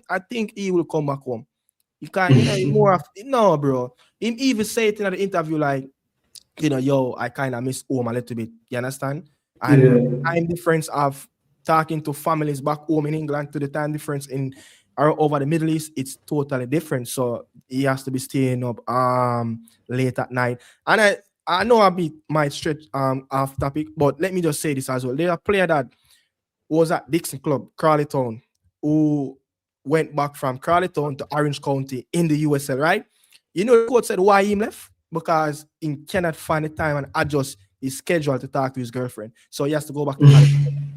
So he has to, because he's on the West Coast time zone. So that's like 9-10 hours behind, the English time. So he said, look, I have to go back home because I can't get the time, right to talk to my girlfriend. So now he's at Orange County playing in the USL. So it's crazy. Yeah. And it comes back down to Casey Palmer of being, homesick at Hull City, not having his family close to him as well. Yeah. So moving right along. So while we have the Holgate story, which is a dodgy move, moving to a move where we'd say this is a very positive. Yeah. So barely kind of match, you barely see Mr. Brownman himself. Jamrock team. Jamrock team. Yeah, man. Jamrock's a theme team, man. Jamrock's a theme team. Yeah, man. Jamrock's a theme team, man. Well, yeah, kind of much he made a move from Sheffield United, 1.2 million from Sheffield United to Wrexham. Very important. Again, we know what's the situation in Sheffield. Losing. Sheffield morals down. Much points deduction in Sheffield. Basically the negative said we after getting 18 points deduction. So we know Sheffield. Basically, what I want to Sheffield right now is just to get out the door. So for Bailey Kadamach to make the move to a Wrexham team that is currently in 6th place, fighting for promotion again, that just bodes. That's just a bunch of positivity. A fight for promotion to the Premier League, because did Wrexham make like 2 back-to-back jumps as well, or something like that, or 3? Yeah. I think they spent like 2 seasons in League One. Yeah, I think they spent 2 seasons in League One. Because the first season they spent in League, they came up in League One, they didn't make it. Then the next season they got promoted. So I think something like that. Yeah. Yeah, I think Wrexham, and again, people know Wrexham, them owners, big money owners, Wrexham, the superstar owners Wrexham have. So again, making this move to Wrexham is a huge move for Bailey Kadamach career. And this is the important thing about this now when me take a look at when we are looking at the stats what we can find. So far, important again, the last game Bailey Kadamach we have played can't make this up. People don't overfight them, so they can't make it. The last game Bailey Kadamach just play. When we look at it again, we have to go and look again. Good, me I say Wrexham 90 minutes in play a game for Wrexham. No, he not played the game. The last game Kadamach just played for Sheffield. He was rested. He was rested. That's what I read. He was rested. Yeah, but the last game he played for Sheffield Wednesday was against Wrexham. Baby, I can't make it up. 90 minutes against Wrexham. Again, he's a player. A lot of people criticize him for him goal output. Yeah. At Sheffield Wednesday, I'm saying, remember telling them this. I don't really criticize people. Sheffield Wednesday, walk one at Sheffield Wednesday. Me no whole no player to walk one at Sheffield Wednesday. Good thing is that they might play constant minutes, right? No, this is his Sheffield Wednesday. This is his career so far. He would have played 30 games. And for me, if mere facts him play 30 games, to me, that's a thumbs up. You have to take things into perspective, people. Who wasn't 30 games for this Sheffield Wednesday team? Big up himself. He's done well to get himself a transfer to Wrexham. No, again, it's saying $1.2 million transfer to Wrexham. It's a transfer and contract expire 2028. So again, we don't have to say in championship term 1.2 million. It's a biggish money deal. Again, a 2-year contract, good enough contract. This is what's happening at Sheffield Wednesday. People lose. Which part of the ball have to stay and score?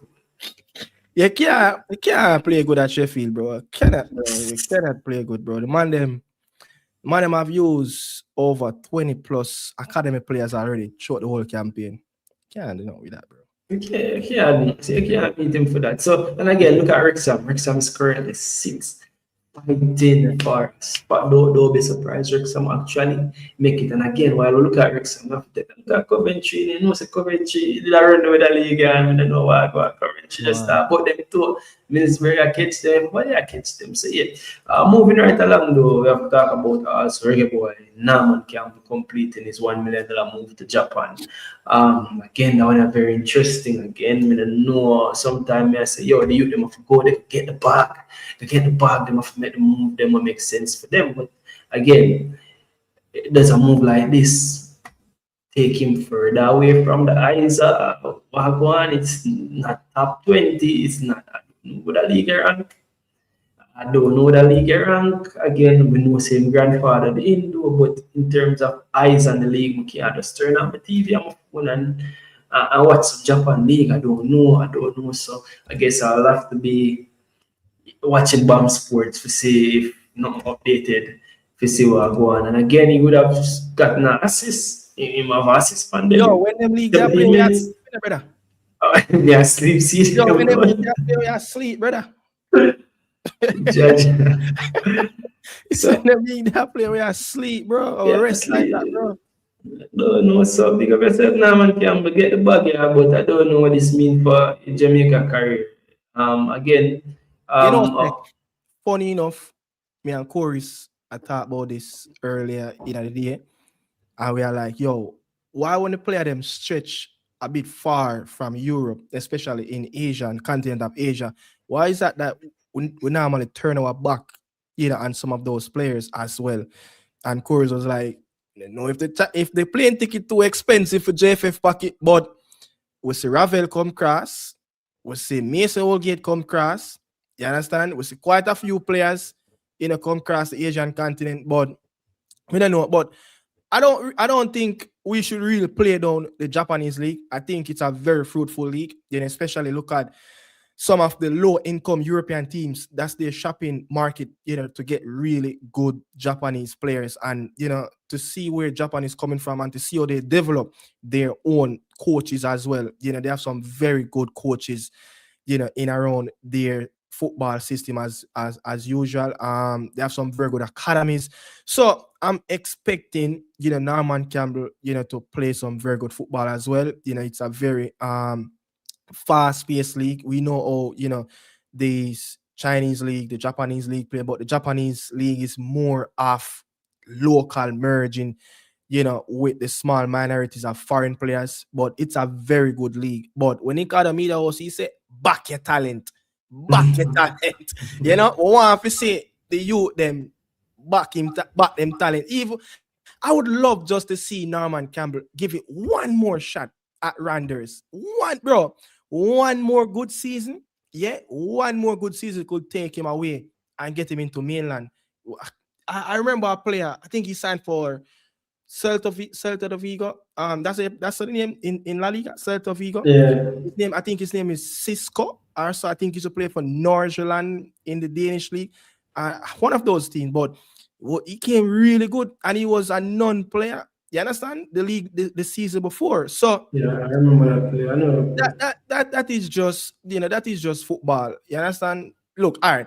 The left back, the Senegalese for West Ham. This is a Senegalese that player that African player, right? The left back we made it at that. Yeah. Bro. And we get access. His last couple of seasons, it wasn't over the top performance in throughout the campaign, but him find himself a play, for West Ham. You get what I mean? By good agents, I don't know, but him just find himself at West Ham. So I think probably could have give one more shot, bro, because if you really think and look at your career, if you think you can reach the highest, but in the performance and get into mainland Europe, the bag will come. You get what I say? But again, the player did stated that, I don't know if it was a player, but the sporting director stated that he came to them and said he need a new challenge. I guess when he realized that the move was concrete and the club really wanted, he probably, put in a transfer request. And they said, look, they kind of, vexed that, a very good player, leave them think that, they could get a little bit more from him, because the man was saying that, listen, coming over from the Serbian league, he was far away from where he's at this moment. So the development stages, were taking places. So it was just the player, to probably look into the future of where Randers really want to bring him. But the player have different, aims and a different mindset. And, the Japanese league. But I'm going to support the player. I respect the player. He's a good player.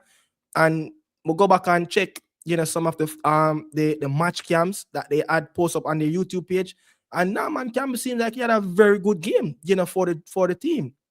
As well. So again, it's not a joke league. in Asian football. It is one of the top league over there. And if you look at the teams that usually conquered around the AFC and the other, I think AFC Elite or Elite, one of that's the Europa League continental tournament as well in Asia. So they normally, played a lot better and they normally do well, in those continental tournaments. So it's a very good league. And I think if the player perform well, you never know. A team probably could be shopping for a different player and say, hold on there. I would look at you this long as I play for the team. Yeah. You understand? And the other thing as well, King, look at the stadium, bro.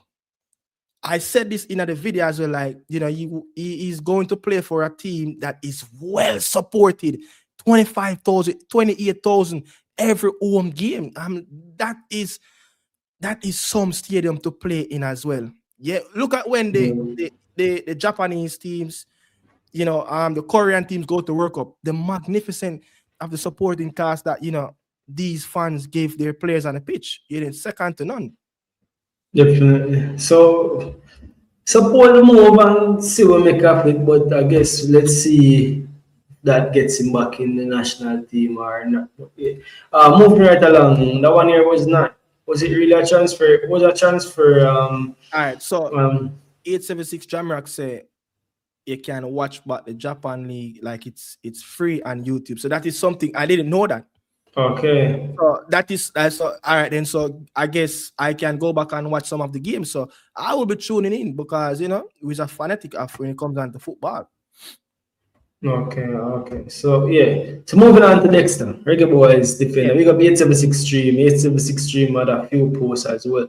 So Reggae Boyz defender Dexter Lemikisa loan spell at Lincoln City was ended, and he has returned to Premier League club Wolverhampton Wanderers. Again, that one is very interesting about the Wolverhampton link because again, we don't know if he might play. Let's see if he can make him win the Premier League team. Wolves are struggle. They didn't care no worse. But let's see. When I have an inch on that one day and bring up the stats, come here, get them out of the way real quick. Come on, try really roll up the show. Moving along, you're gonna find something very interesting with the next 4 transfers we have. Yeah. So people, I'm online moving to Green Triumph in USL 1, right? Follow good enough. Jamal Elliott moving to Tampa Bay Rowdies in USL. Remember, these are all transfers. Reggae Boyz goalkeeper Joshua Grant has signed with USL League One club Naples in Florida. 3 goalkeeper that 3 goalkeeper USL 1, USL 1, follow again. And then we have Kaheim Dixon who would have signed for Aldershot in it's gonna be I don't know, 5th year non-league football. Yeah. Those are 4 goalkeepers who have been at the move recently. 3 of them in a league in a USL and 1 in a 5th tier of English football. So again, ideally the one the MLS moves, the League One, the Championship or Premier League move, but I don't have one for the keeper them. So what's up work with one for the keeper them? I know those moves. I think Konya Boys Clark is, I don't want to say he's back, but he won, I think, Player of the Month for his club for December. Yeah. He was, before he signed, he said he was training there for 8 weeks and trial. And he said, this is his hometown club. Yeah, this is his local team. He said, just live up the road from this football club. So we know the contract wired down at Reading. Reading was going through something similar like what Sheffield Wednesday, is going through at this moment. And he's back on the trail. Yeah, he's back on the road. So he come out for the farmland. So he's back. And one of them look a back road there. Yeah.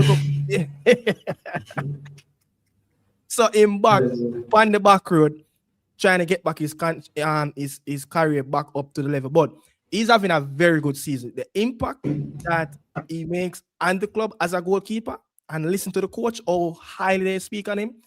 I'm like, okay, let's see what will happen, in the next coming months when the window closes.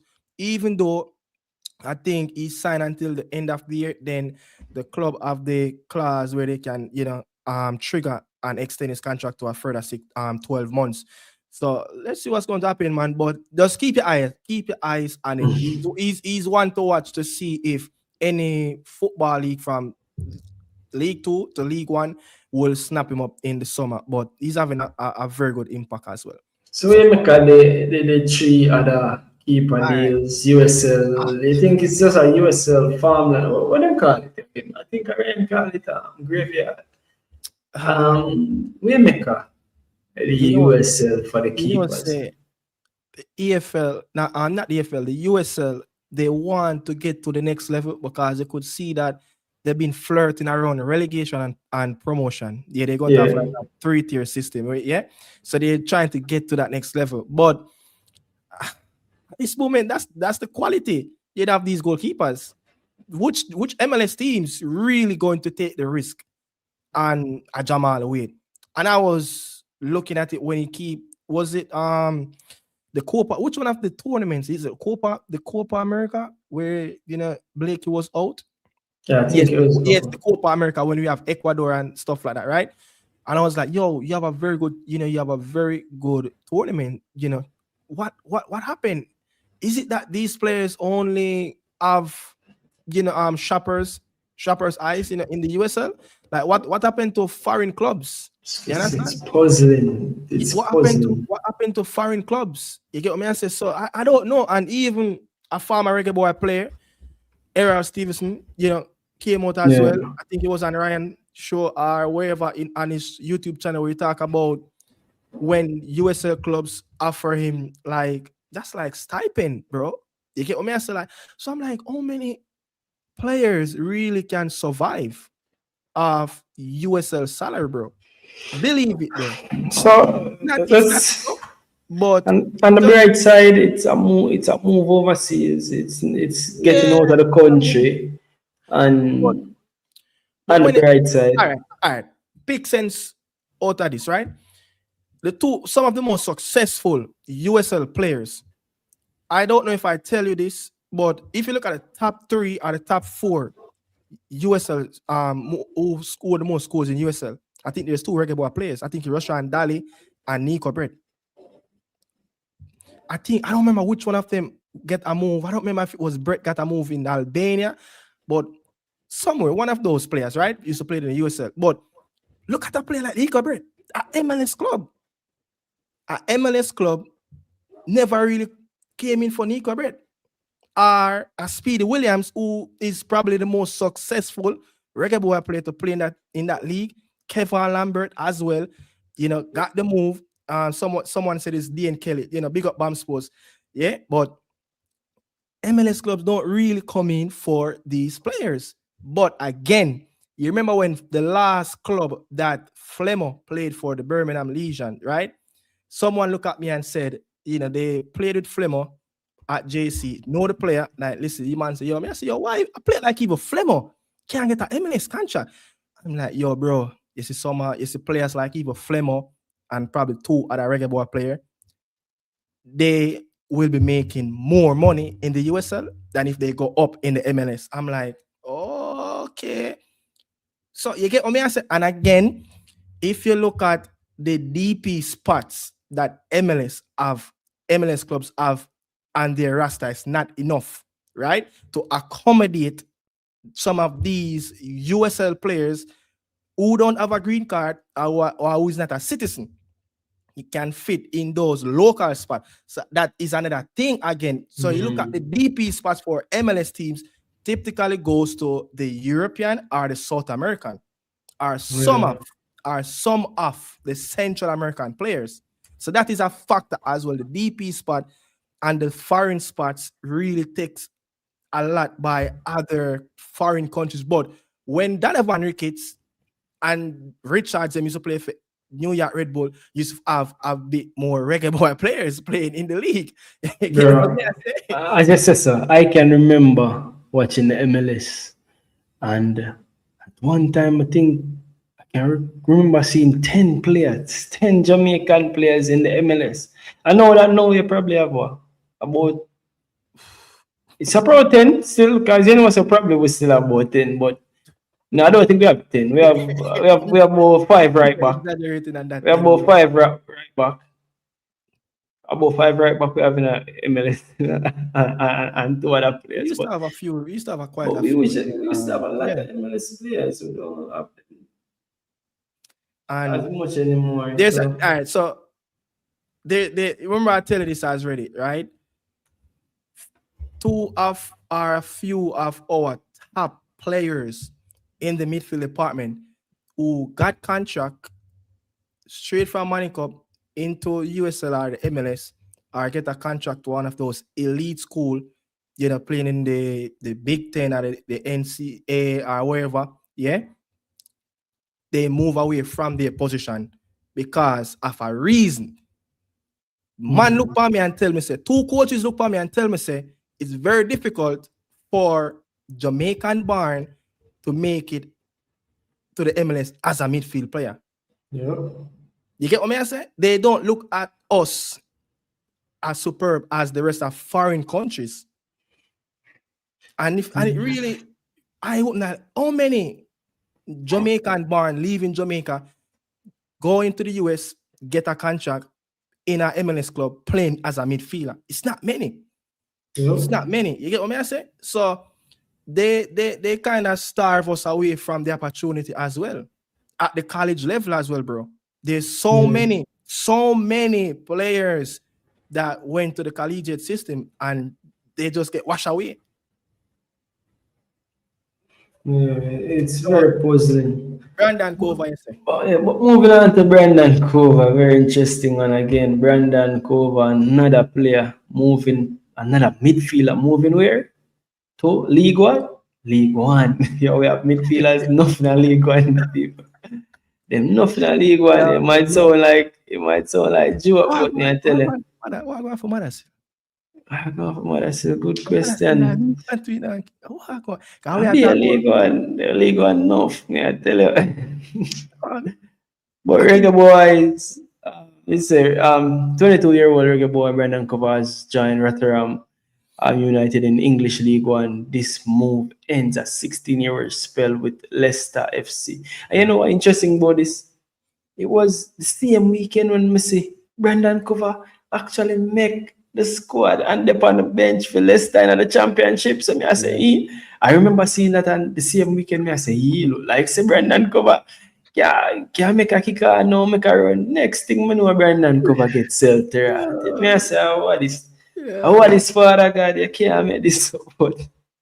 See the Brandon Cova, see that? Brandon Cova literally I'll score an assist for U21 team. So Brandon Cova was looking up for Brandon Cova, and then he just get the transfer to Rotherham. So this is what it is. You can see if he can find himself back and find back the farm. Another transfer again was Malik Oil. Malik Oil got a transfer as well. Reggae Boyz Oil has joined New Mexico United in the United Soccer League. So be a USL, it's a lot of USL, a lot of League One. It is what it is, man. Big up to the youth them.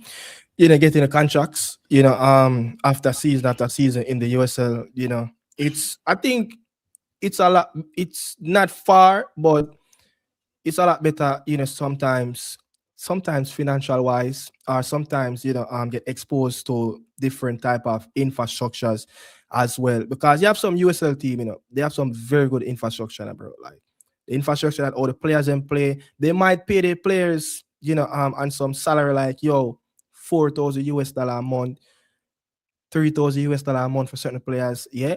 But how they really take care of their players, you have a lot of USL teams now. They're not paying the big bucks, but they're taking care of the players behind the scene.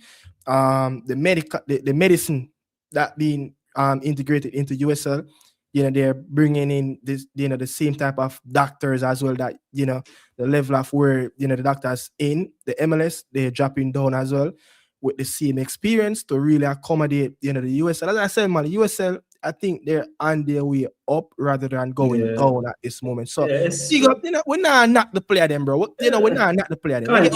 A contract, eating food and putting bread on the table, being outside of the country. Being outside the country. We be harsh on these players when them return or when them in the country and can't get a move. So it is what it is. But that one really kind of surprising. Kaheim Anderson making a move to USL as well. You get me? I said that one really kind of surprising. I never expect a Kaheim Anderson to go USL. So another USL, big up Kaheim Anderson. We know Kaheim Anderson was top scorer in the 2022-2023 Jamaica Premier League season. So Kaheim Anderson making a move. That one again interesting. Andre Gray. Andre Gray, a lot of people talk about Andre Gray, and Andre Gray leaving Turkey, coming back to England. This is in the former Premier League striker and 2016 Championship Golden Boot winner joins Valley and a permanent deal. Welcome to Valley Park. So Andre Gray also making a move. Again, Andre Gray is back. I saw this one and this was very interesting to me because I didn't know the player. Jamaica passport holder Jaden Dixon is closing in on a deal with Arsenal in the English Premier League. And then we see the post here. Fabrizio. Arsenal agreed deal to sign U19 International. It says U19 International Jaden Dixon on a 4-year contract. So Jaden Dixon is passport holder Jaden Dixon. We're going to keep an eye on Jaden Dixon. We'll go on him sign for Arsenal people. We have to keep an eye. See there, Jaden Dixon. We have to keep one eye. Is this right the next Omar Hutchinson? Is this the next Omar Hutchinson? Keep an eye on Jaden Dixon right now. Is it me? This post as well. I didn't know this player as well. Yeah, I was doing some lot of research when I saw this one as well. Like I was like, whoa, a player like this. Jamaican footballer Michael Gray has signed a contract extension with Union Berlin until the summer of 2028. 6'5", 18-year-old striker was born on the island. So minute with a player. Young man, tell us something. Did he have an African mother or appearance? One of those? I don't know what I read in online, but that was a very strange one as well. I was when we said that one, me like, I would have played. You get what I say? That's what I'm saying, brother. Everybody added them part. You get what I say? Everybody added them part in the space, bro. So you have to big up everybody in the space. Well, that was interesting. And again, another USL big up. No, that one not really. This is MLS Next Pro. Again, big up Christopher Pearson again. Would have signed MLS Next Pro St. Louis. St. Louis of a USL, MLS team. Yeah. So again, if you perform well, he might find himself against some MLS games. And again, you say St. Louis, to the grassroots, they have developed a lot of the US women's national team players from the grassroots. They are responsible for some part of their development of a lot of those US girls that's playing for the US women's national team. So again, very good team. St. Louis is a place that they're very passionate about their football club. Well supported as well. Watch them U team one time. I think when the Reggae Boyz play the US, I was in that part of the world as well, and a game. The St. Louis youth not the next MLS Pro, whatever the morning, but the youth academy was playing, and they have quite a few fans turn out to watch the game because there's a stadium next door to the St. Louis facility as well. So it's a massive football club that well supported, and the fans love their local team as well. So Pearson, man, just go there. You never know what can happen, bro. Yeah. Again, not a midfielder. What do you I'm telling you after here? What do you? They ever see the ball are playing first, man. It's a big up yourself first. Again, another transfer that was made. Big up Nicola Media House for the post and ballpreetv. You can check her out on Instagram as well, people. Jamaica forward Jovan East has signed with Apoel, and again, that one is deeper than the rap. You see that one, and that one kind of tricky and because you go for that one. God, no, got you, man. No, because the Apoel something here and. Oh I see a post. I did see a post before apologizing. Apologize. Yeah. Yes, I say no. See that one, and people right. Be honest. You know what say? All right, you see, this is why it's Turkey, Israel, and certain country. Not ramp with them on the football. So me I read another post where the man them rush Jovan East, not physically, but the man them got the training, bro. This is a rival team, brother. This is a rival team, yeah. But the man them got the training facility, bro, and a verbal war between me and Jovan East and the player them and the fans them, bro. So that's why I post on Instagram. Apologize. Makes sense. No. The owner forward out and say, yo, them now hold back no player. You see, this is what they do. They want to bring in unknown players and send them off to a bigger club. Not just for the money, but for player can have a better career. That's what the man stated, bro. Me see when I report as well, quote by him, You get what I say? So the man I said, what really hurt the fans? You're under contract and you put on the rival jersey. Nothing wrong with that pre-contract, bro. The agreement was from 2026 to 2027 season. That's when the deal was going to start. But something happened, and the man say, listen, we can't keep it anymore because the fans them start put pressure upon the club. They said, listen, we're not going to accept him anymore at the club. And then why you think he got left out of the both team, after both games, his last 2 games, right? That he was there at the club. Jovan East have never get left out of, Apple Alpha team. Never. He's a top striker. They know he's gone on to a better team. You get what I say? So it's. Well, what is Mama talk about? What's the worst transfer, bro? I think that was Andre Gray. Andre Gray. Okay. Last place. Okay. You get what I say? So, I mean, Jovan East is a player that since leaving Portmore, Costa Rica, Israel, he moved up the food chain in either country. If you look at it, I think he played for 3 different clubs in Costa Rica, right? Scored, loads of goals. You get what I say? One at a time was the leading goal scorer in Central America, across Central American leagues. So he's doing. Jovan East is a goal shark. No matter how you want to put it, them man the goal getter. You get me? I say so. That was very interesting. But moving right along, and that session, people. That session at the BAM Sports session. Yeah. May I tell you, this is the BAM people. Big up BAM Sports. And again, but before we go into that, this one, people. Have you ever seen any USL players in USA team? We need to have higher standards. 876 Jamrock and something right there, sir? Yeah. 876 Jamrock and something right there. I agree with everything. But 876 Jamrock and something. I feed them league, a USA league, and them not use again.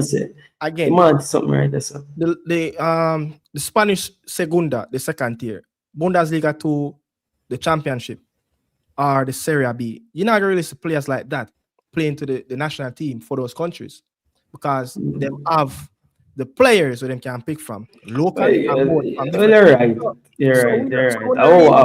So we not really have the players out there that much where you can say, you can pick them any given time on international duties and they will come.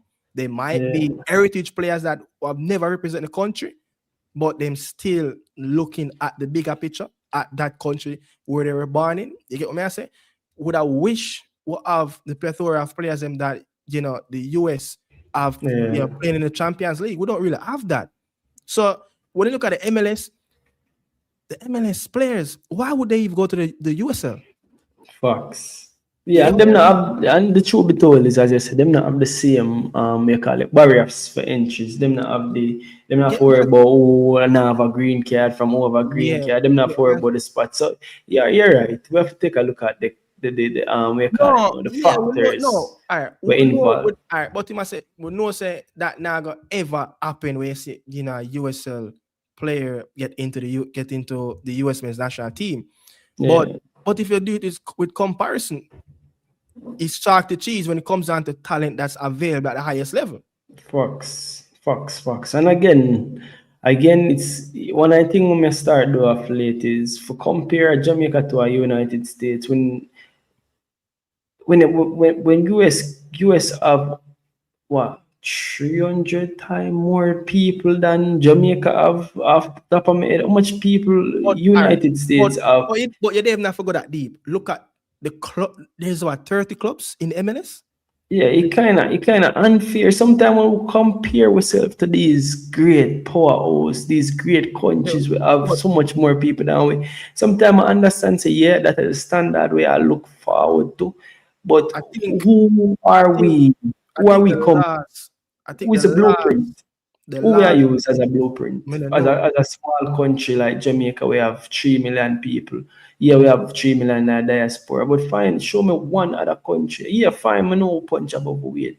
I know we special as a people. I know say we athletic, we know. Yeah. But if you put things in place, as you just said, with all the factors against we, it kind of, I know that at the aim, that have to be the aim we are striving for because it is possible. But while we don't reach this right now, we still have to appreciate the moves, them USL move. We still have to look at it and know it's still look big. Look for the players that must Schaefer and Tapa bring a Gold Cup final. Yeah. But that should not be the level of, if we want to exceed, to a higher level, bro, we should be looking at a more higher standard when it comes down to players. But yeah, definitely. But look at it, bro. In hindsight, it's not available. Those players are not available. How much Premier League players we did have 2 seasons ago? About 10. Yeah. Between 7 and 10, right? I know. We're going to what 2, 3 this or there about. So I guess this is our creeping stage before we can walk, before we can run again. And I think as the title of the video is which of these transfers boots the Reggae Boyz World Cup hopes, may I tell you. I think if we find transfers we can boots the Reggae Boyz going to this World Cup, it'll be a one and wash the other.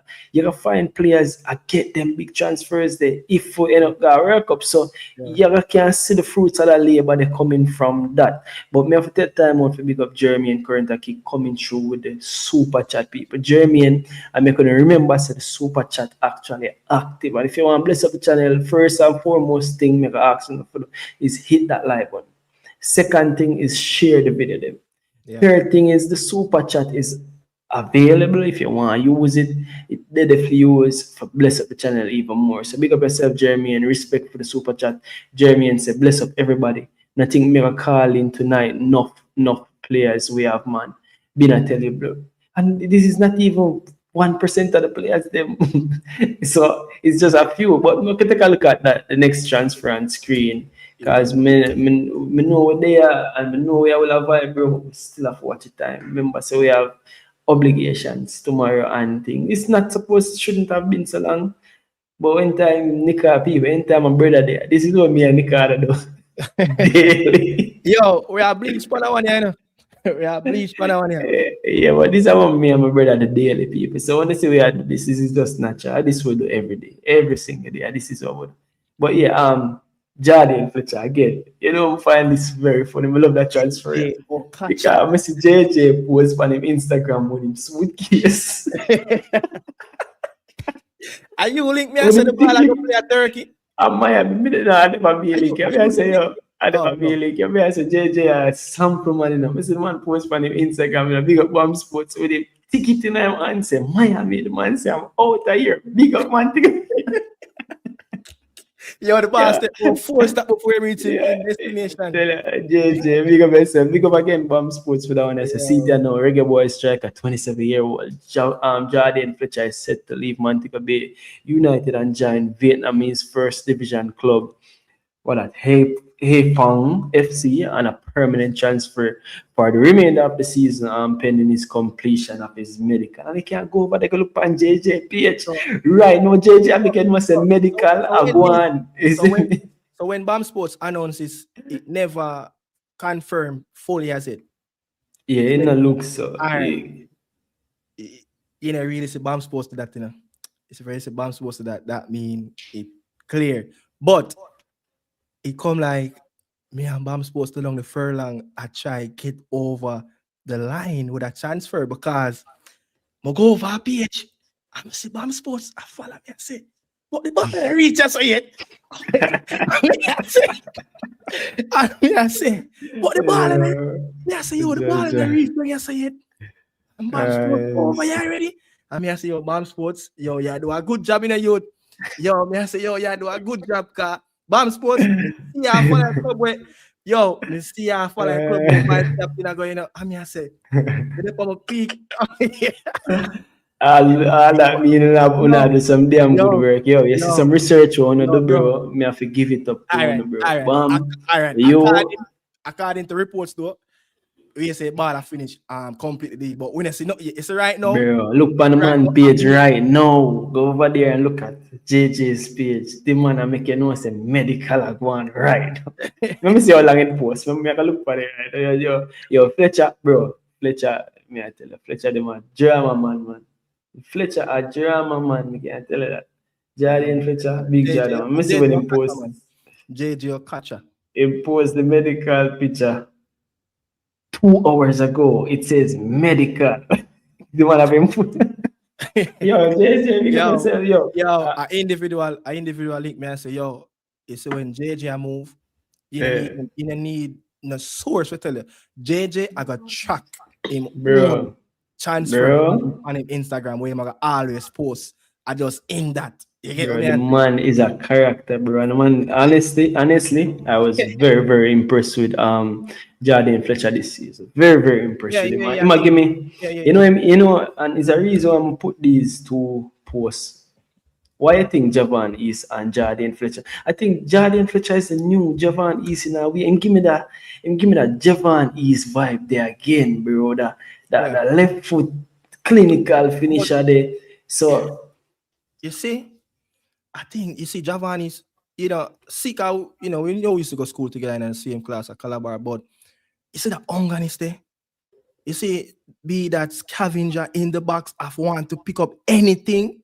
You know, like what, you know, a Fabian we doing now in the Jamaican Premier League, you know, that like a fox in the box type of thing. I think if JJ probably can have that hunger or show a little bit more like a Javanese, I think, you know, him can start to score goals more, you know, overseas as well. But Javanese, man, you know, I think when you look at the potential that Javanese would have, yes, him find him way from Central America to Europe, knowing that Israel, but you know, I really think a player would really get closer to mainland, but he's still having a fantastic career, bro.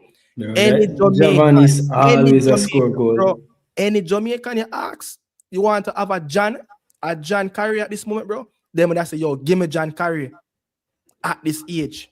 You get what I say? And you know, to move from a mid-table team in Israel, no signing for one of the top club that, you know, normally challenging for these European spots, you know, it's a given that he's doing some very good work.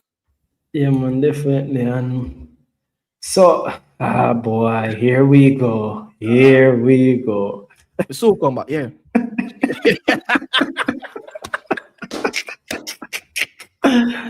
We had to go there, people. We had to go there. It's a part of the transfers. So that one is very interesting. I'm gonna show you that one is interesting. Little Ted is back home, as the famous words of Craig Butler. Little Ted. I think he played today because he didn't start the lineup. Didn't watch the game, but Denzel McKenzie is back home. Bomb Sports post that one. I see it now. Phoenix Maroons FC has acquired 19-year-old midfielder Denzel McKenzie from Cavaliers on a permanent transfer. Now, that one is very interesting because, and again, this is from IRFM. IRFM posted 7. I don't know where them get that picture from. Bro. But you know what say? So, hola, yeah, let me go. So, IRFM post this. IRFM forced me to see it, and yeah, why wrote me $7 million man Mackenzie shatters local football transfer ceiling. And again, we hear a lot of things. We see Butler come talk and Ryan LFC Elite Sports show about it. But what interesting about this is this. So if you take a look good, you realize, yes, Denzel has transferred from Cavaliers back to Shackleton, which is Phoenix. I just say Phoenix. I don't want to get it mixed up. Phoenix, but Phoenix. But if you take a look at this post, this was him transfer from Phoenix to Cavaliers. And this was, I think the Lions, them, that one and that's easy to talk about, you know. Yeah. Because I remember this post with the Lions, them did post about a great job, them to forget him out of the contract with Phoenix, the Cavaliers. No, it is what it is, you know, because it is the business of football, to be honest, you know. But moving from Cavaliers to Phoenix, I say, because sometimes you make a mistake in a football and sometimes a business. I don't think it's personal. A lot of people take this thing personal and I don't take it personal. It's a business. You have to do what you have to do. Easy me at the moment, he thought that making a move to Cavaliers would have been the best move for him. It no end up work out. So and him go back home. And so it go sometime you make a move. And in the workout, you just have to go back home, you see me? Man, go back home and see big dinner table on the table, Bournemouth trial. And that's the thing now, come to talk about that because Butler did talk about that to say Bournemouth trial, and again, the money where he's about to make from that Bournemouth trial is nothing compared to the $7 million that which he was trolled for. And again, I think for me, I'm more talk about the trolling. I'm gonna bring up the picture and talk about the trolling because for me, personally, I know say me hear you talk about it and say it's petty, but for me personally, I kind of like that competitive edge in a football. You know, is it because if you realize worldwide, the admins them at this page, them are do it. They get me? I said they're doing it worldwide. They are trolling each other and that again. We're gonna have the last laugh. We're gonna have the last laugh at the end of the day. And to me, I think Butler, it make a calculated risk for take back in player for no say yo at the end of the day, him when can get from a transfer to Europe is about 10 times, 30 times, probably 100 times that but $7 million Jamaican dollars. So but what may I say, if Cavalier will have the last laugh. Yeah, put the add-on class on that. Again, we don't know the business. We don't know the business, but the day when this picture was posted, I found it so funny because I'm like, huh? What really happened? Yo, you don't really see this stuff happening in local football. Not even Bams post numbers in it, bro. You don't see it. So it was very interesting to me when I actually see the post. Again, it was an AI picture from the Cavaliers page itself. It said, "Welcome to Cavaliers, free transfer, selling for $7 million." You get an AI picture, bro. Yeah, AI picture. Yeah, I mean, I say, yo, look at these people. You know, say it's a very interesting thing. But at the end of the day, this is where it all comes back to. It all comes to this. If Denzel McKenzie, again, that is what me want to see. Me want to see Denzel McKenzie go on overseas, say Butler really can't pull it off, Butler. Get him overseas. Our Bournemouth trial, Bournemouth, the Premier League, Bournemouth, pull it off. Go ahead, look at it, just the way you do. I saw it go. Me personally, like nobody, I said, yo, you with that trade that. A football is a business, you have to do what's best for you. We've seen this move happen all the time.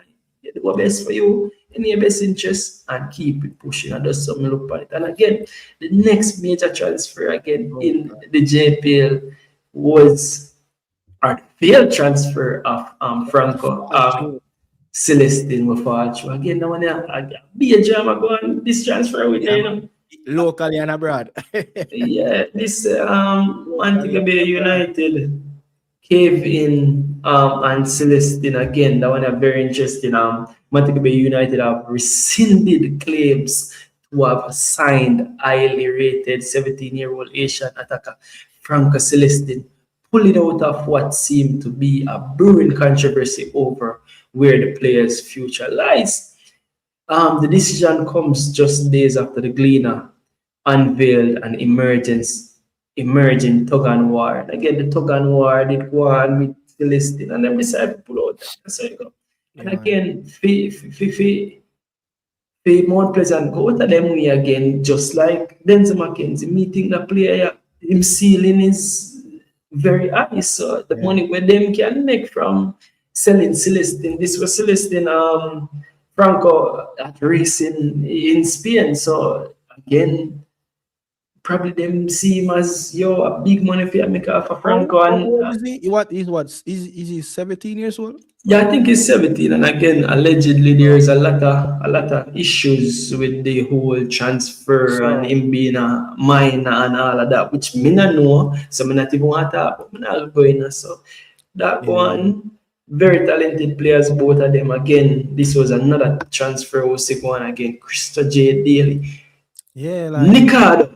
No, what do you do a video panda you with you? No, boy. What do you said that you would have forgotten or something like that, run on one park, run on one place. Nobody do a video with Shakwan Satchel and Christo J. Daly. Yeah.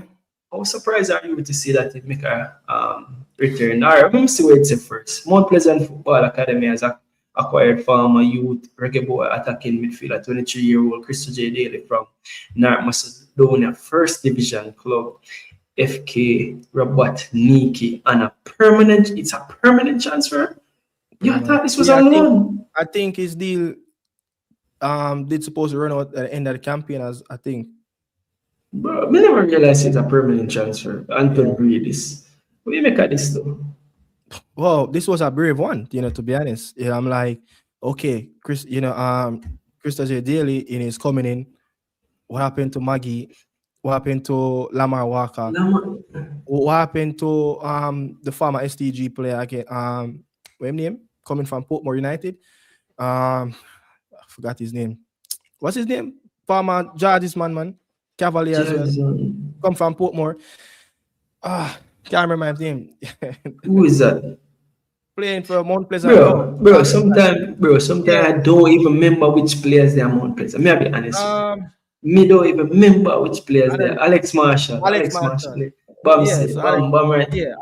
Alex Marshall, bro. So you're like, Lamar Walker, Alex. Where is he going to play? You have Rasta. Yes. You have the Haitian as well, playing for the team. I'm like, then where am I gonna find space to put? I know that the CONCACAF thing is going to come up as well, but my goodness, man, I would love to see that wage bill. Bro, I would love to get my eyes on that wage bill. They know what I'm going with, but this is a very talented player, bro. Like Christo J. Anima, 23 still. But David, I don't know, bro. But hopefully, let's see what's going to happen, bro. To be honest. And again, a good player, bro. Very good player. Christo J. left-footed. So I hope a lot of these players are using JPL as a launching board to go again. So I think this season more than ever, these players are seeing JPL as a launching board for get but the confidence, get back playing, and probably get a next contract overseas. I think that's how they're looking at it. What I like for ask Bam though, like, is it possible that the Magician will play again before the season finish? Well, a magician one day, that's the big question. Me not really want to ask you or the question that we really want to know what really are going on Mount Pleasant. But Bam, what I like to know, is it feasible though that the Magician would ever play another minute before the season end? Let me know, Bam. Just that one they tricky, but moving on to the yes and no. So that one is very interesting as well. Be an interesting transfer going. Ask me. Are you a YouTube agent for real?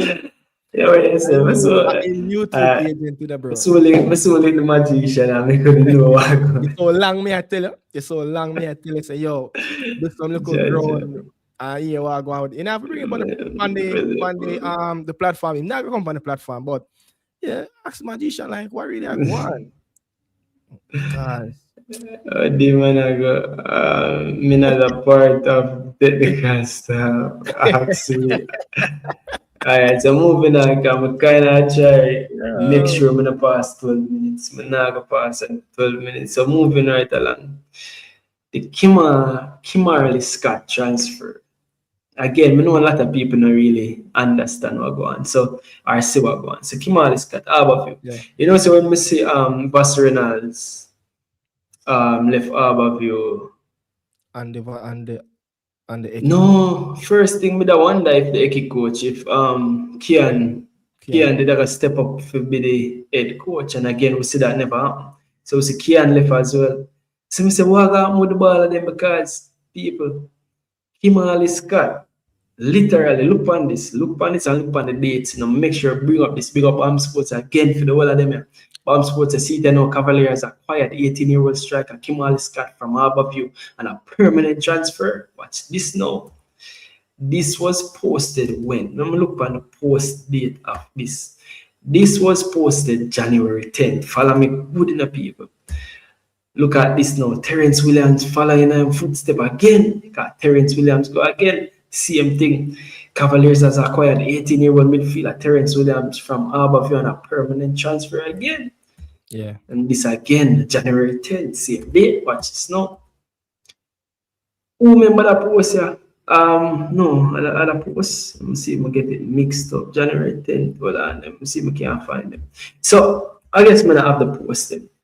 But at the CM, this transfer window, the CM season, the CM transfer window, these two players would have moved to Harborview. Yeah. CM transfer window. So these two, them kick a ball, did they actually play? I think I was in a game with one of them. Try to remember which game was it. I think it was the Harborview Arnett game. I think. Who played? Kimberly did actually play a game? I think one of them. I remember if it was the Harborview Arnett Garden game. But I remember seeing one of them came on the pitch for Harborview as well. So could be possible that game that played over Arnett Garden. I remember which game though. Who this? How can a baller do two transfers in one win? So I guess Bam explain it right there. So a player can transfer 3 times in one season. However, they can only play for 2 clubs. Okay, so Bama explained nothing to do with free agents. Scott played, Williams was on the bench. So you don't really see this. This is so rare. See, Bam, I send it the link. Unless I want to talk, which me dep on here. I know you want to talk to me on here. I'm send the link. Yeah. No, me no say be no Jordan, bro. Come on, me no Jordan and that thing. Yeah. Transfer 3 times in one season. Yeah. But then get 2 clubs. Okay. Yeah, I just read the call. I just read the comment. Yeah. So then transfer. Yeah. Yeah. Even though we don't know he was on the next team, that's that player. Yeah. And then they move and then they go cover him. So yeah, good. Oh, them good. Yeah, but alright. So I never question if them good, you know. My thing is that it's so rare. You know, see this happen in a world football very, very often, and this is what you call coaches transfer. Because just RV Elliott. So Just a quick example, bro. yeah. You can probably put it on your show, bro. There was a player from Chelsea with them loan to Dortmund, bro. yeah. I think Absalom or something name. Yeah, I think I know who. Yeah, bro. And Chelsea take him back in this window and loan him to Strasbourg, bro. Yeah. No. Don't get me wrong, Bam. You will see those loan moves happening, but permanent deals You rarely see that. Yeah. Loan king because I'm an amateur player can loan, professional players alone can loan. Okay, and see that again, that a good information. But what this also shows is that players follow coaches. And for me, when we get from this is that, basically Key and Bradrick, they are overview, make them for the overview, or so it seems. Them two you there, remember Key and Bradrick, he had them a Vauxhall, Yeah. and he carried them with him to Excel, And them there with the reason why them go Real Mona because Key and Bradrick coach are Real Mona because Real Mona is actually Kingston Football Academy, Okay. Yeah. So I feel mute them, bro. So that's it. Yeah, so a simple thing, man. But it just for me, I find it very interesting. That's why they have to bring it up on the show. Said okay, no, I might be them said we, I might Eki one agree animal said we. Big up yourself, bam. Yeah. Basically, but I'm explain it again. I might be them. I look forward to big things from why? I look forward to them career take off Kimal Scott and Terence Williams, isn't me? So big up yourself, all the best to them. There's actually something similar is happening with one of your players, Harvey Elliott. Played for Liverpool this season. Loan deal to Aston Villa. I think if he played like 8 games, they have to splash the 30 million. Yeah, this is a football. I say he can't play for another Premier League team. Yeah. And Charlotte, the team that Wilfred Zaha, is playing for at this moment, Dean Smith, a former Aston Villa coach. I think he's coaching Charlotte. So he really wants Harvey Elliott, but he don't want to leave. Because he feel like he's still good enough and work up, he still believe in himself that if he get game time, he can make the team, which we know that's not going to happen. I'm not going to go on Harvey Elliott, man, but moving right along. So I find that one interesting again. I find that one interesting. I remember that one of the things Butler said was that he was mixing the senior players with the youth players. So he said one of the things he did last season where that got Phoenix relegated was the fact that there were too much youngsters, basically. So I must say, I remember when Vanzi that score and remember when Vanzi did that go on like a thing, and then we see Vanzi get transferred to Police. Again, there's gonna be a plot that thickens with this Vanzi to Police, but we never reach it. So you say Vanzi and Wolf in the midfield. Well, the plot that I want the average age, brother, between that. Well, man. So what interesting is that when we see this happen, and at the same time, as expected, which is also very interesting, coming to think of it, Kyle, coach at Vauxhall this season, and then Kyle returned to Phoenix. I think he's the technical director at Phoenix? Yeah, something like that. Yeah. And then immediately this started happening. Phoenix Chappleton Maroon signs forward Kyle Cheng, Vauxhall. Phoenix Chappleton Maroon signed Omari and Gentles, Vauxhall. Phoenix Chappleton Maroon signed Astley, Vauxhall. Phoenix Chappleton Maroon signed Chadrick McLeod, Vauxhall. And I'm like, So they might go down the road of the youngsters, they might forward a Phoenix Chappleton fine. I think me and Craig speak about it the other day, saying that Phoenix has opened up now. That's why I see so much of these Vauxhalls. And it's very interesting. So when I see Andrew go out the door, and I'm like, ratted. And if Craig forget say him blend the experience with the youths them and him go youth some more. I watch it and see it very interesting. Again, them sign. So it was like 5 players from Vauxhall coming over. As expected, again, coach are bringing players. Them same Vauxhall again, and people have to big up Vauxhall because these are 5 players from Vauxhall. Again, Craig Butler got it, Kyle got it, and again, remember that Terence Williams and Kimali Scott also from Vauxhall. So you see everything are intertwined, people Vauxhall. But then I see that transfer where Matthew Wooling gone back, not gone back, but gone to Phoenix. They had the next Phoenix last season from Moby. And I'm like, this is really a good move because again, Wooling one of the better players than bro. Wooling steal again. Wooling in terms of age 29-year-old can bring that experience back to the team again. So I'm like, this is a really good transfer. You see it more say how big of a transfer. A 29-year-old Trinidad and Tobago international midfielder holding is now a free agent after reaching an agreement with Mobe for a mutual termination of his contract. And what are they? Free agent. So me, some actually think it was a transfer to why many things say so when you read them, so yeah, so I thought this was a transfer back. No, to, this is a it's a free agent transfer. Yeah. I initially thought this was a transfer back to so for me, let me say this. Even though I thought it was a transfer back, me think if Craig them get back Hooling, me think this is a good player for return back to Phoenix. I think this is a good player for them sign back. As after losing Vanzi, because Craig have a member said he need the experienced players. Them losing Vanzi and getting back a Hooling would be a good thing. Me thought it was happening. No, I didn't. Honest to God, I didn't read this properly. Is it a free agent? The sign actually look like the Phoenix sign. You know that free agent sign. Yeah, straight really quiet. But I mean, I just cannot see Chinaman probably start over Lucas, who is arguably the best six in the league, or former Bavue player Timar Lewis, and I think Okimo. So there's quite a few challenges, in that mobile team, for Chinaman as well. You get me? I say good player, but how much him can bridge the gap of getting consistent start in that team. So maybe fall out of favor or anything like that. I don't know.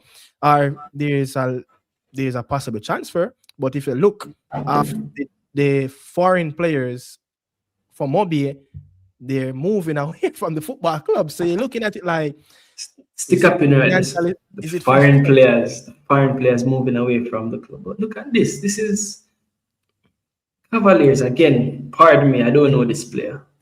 But what's interesting about this player is Riquelme has left Cavaliers and joined Suriname Major League.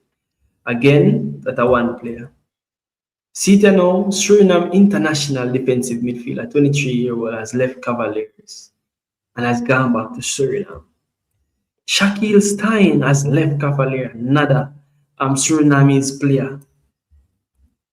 Jamila Richards, again, another Suriname. So you are talking about moving away from the mobile players. Let me see it too. But me see it also with the Cavaliers players. So me say, oh, go on. So right, that's your talk about the mobile players. I say Trinidad gone. There's a portion of Surinamese player. I don't know, probably something like more. I don't know. But I'm supposed to need to come explain this. Probably on a different show. But before me run out, I see this posted by Observer saying football lawyers Werner calls out JFF over registration delays. The JFS is failing to put the registration through the TMS. The players are free agents. They have no affiliations as they have deregistered from their previous clubs. The JFF must respect their contractual obligation with FIFA. They have to abide by FIFA rules. Andrew Werner, football life, and then them go post. Also, the St. Lucia keeper, former Cavaliers keeper Vino again. So I don't know what go on exactly. I need somebody probably on the next show. I get and them come explain. Maybe the man might remove the financial strain from the club. But I know, as you say, I know Cavaliers. You that talk about Mobile, it means so. Wagwan. Lucas is still there. He's the captain when Owen Garden is not there. You know what I say? So boy, I don't know what go on. But the legend. The legend. Move the final. Transfer. This is the final. This is the final transfer. What? Say. So what about a commentator move to a club across from your neighborhood? Commentator transfer. I'm going to comment here. Well, So I'm yeah, going really to tough. get transfer to do any park. I'm not legit. But well, before we go there, before that, legit. Doing that. All right, got you. Well, you know, say when me look for only role of transfer, if me not see it on BAM Sports page, me know it there, but me just type it in Instagram and this come up. I mean, Serated, Wolf assistant coach, Malines United. So Wolf used to be assistant coach, Rhoda Malines, and then you see him move to be the oldest player in the JPL, 44-year-old meet Ulrio. So that one is very interesting indeed. You see me? So what me I say? So what if we can see a midfield with Wolf, Bigger Thompson, and Vanzi, and Teddy Johnson upon the wing? Yeah, we see. You know, say a drama thing and take man them thing for that. Guys, I put more thing in. One day we can go for Jaisi. One day we can go for Jaisi and take him off for the bench. Kevin there. All right, come on. We'll see what going on. So I hear Neca community from you this, you know. Yesterday. No, I got Olympic game yesterday. Oh, Olympic, yeah. Coreyville Olympic. But I mean, me listen to the interview. Me no know if Nakins do it. Napkins, yeah. And you saw when me hear him commentate, I know me see him break down games on Sports Max. Me I say, you know, so that youth here probably have a hidden talent in the coaching department. I'm like, maybe he's not a commentator, because I don't want to say he can talk very good about the game like a Donovan Duki and no results behind it. But I think this youth, if he really take it serious, I think him can get there get to the next level, to be honest. Yeah, all right. So I'm going to tell you what me get from it. Because legit I want youth where they come under a lot of backlash for the Mesa Green thing. And again, even me, I was critical of it because I'm like, yo, that unnecessary, uncalled for. It was just probably a moment of, I guess, whatever I'm doing for. I'm not going to tell you what I'm going to do that for.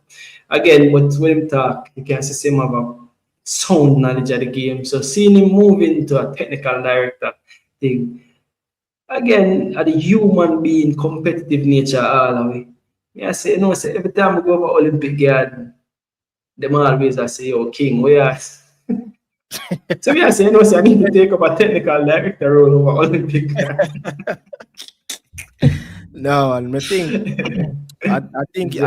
think him can get to, you know, a very good top, to be honest. You know, no man, it's a brilliant mind, man. It's a brilliant mind. So yeah, I think all the best to him, still all the best to him. And but still, all right, still, you see, Major League and, you know, the Tier 2 and the Premier League and so forth, yeah. You say, oh, you probably don't want to get your message across, and oh, a man like Leje really come across and talk about the game, really bring a lot of tactical work into it. Yeah. Him integrate that in a doing the park team, but at the end of the day as well, you have to understand, so this is a non-league. You have to get to the physicality. You get what I say? Very difficult. Like maybe them did try play too much ball on the ground, but you know, doing the park is a field. Open up to the wind. The hill is right there. You get what I say? A lot of that now really matriculate on that pitch, bro. It takes some getting used to understanding. You have to bring a lot of mixture.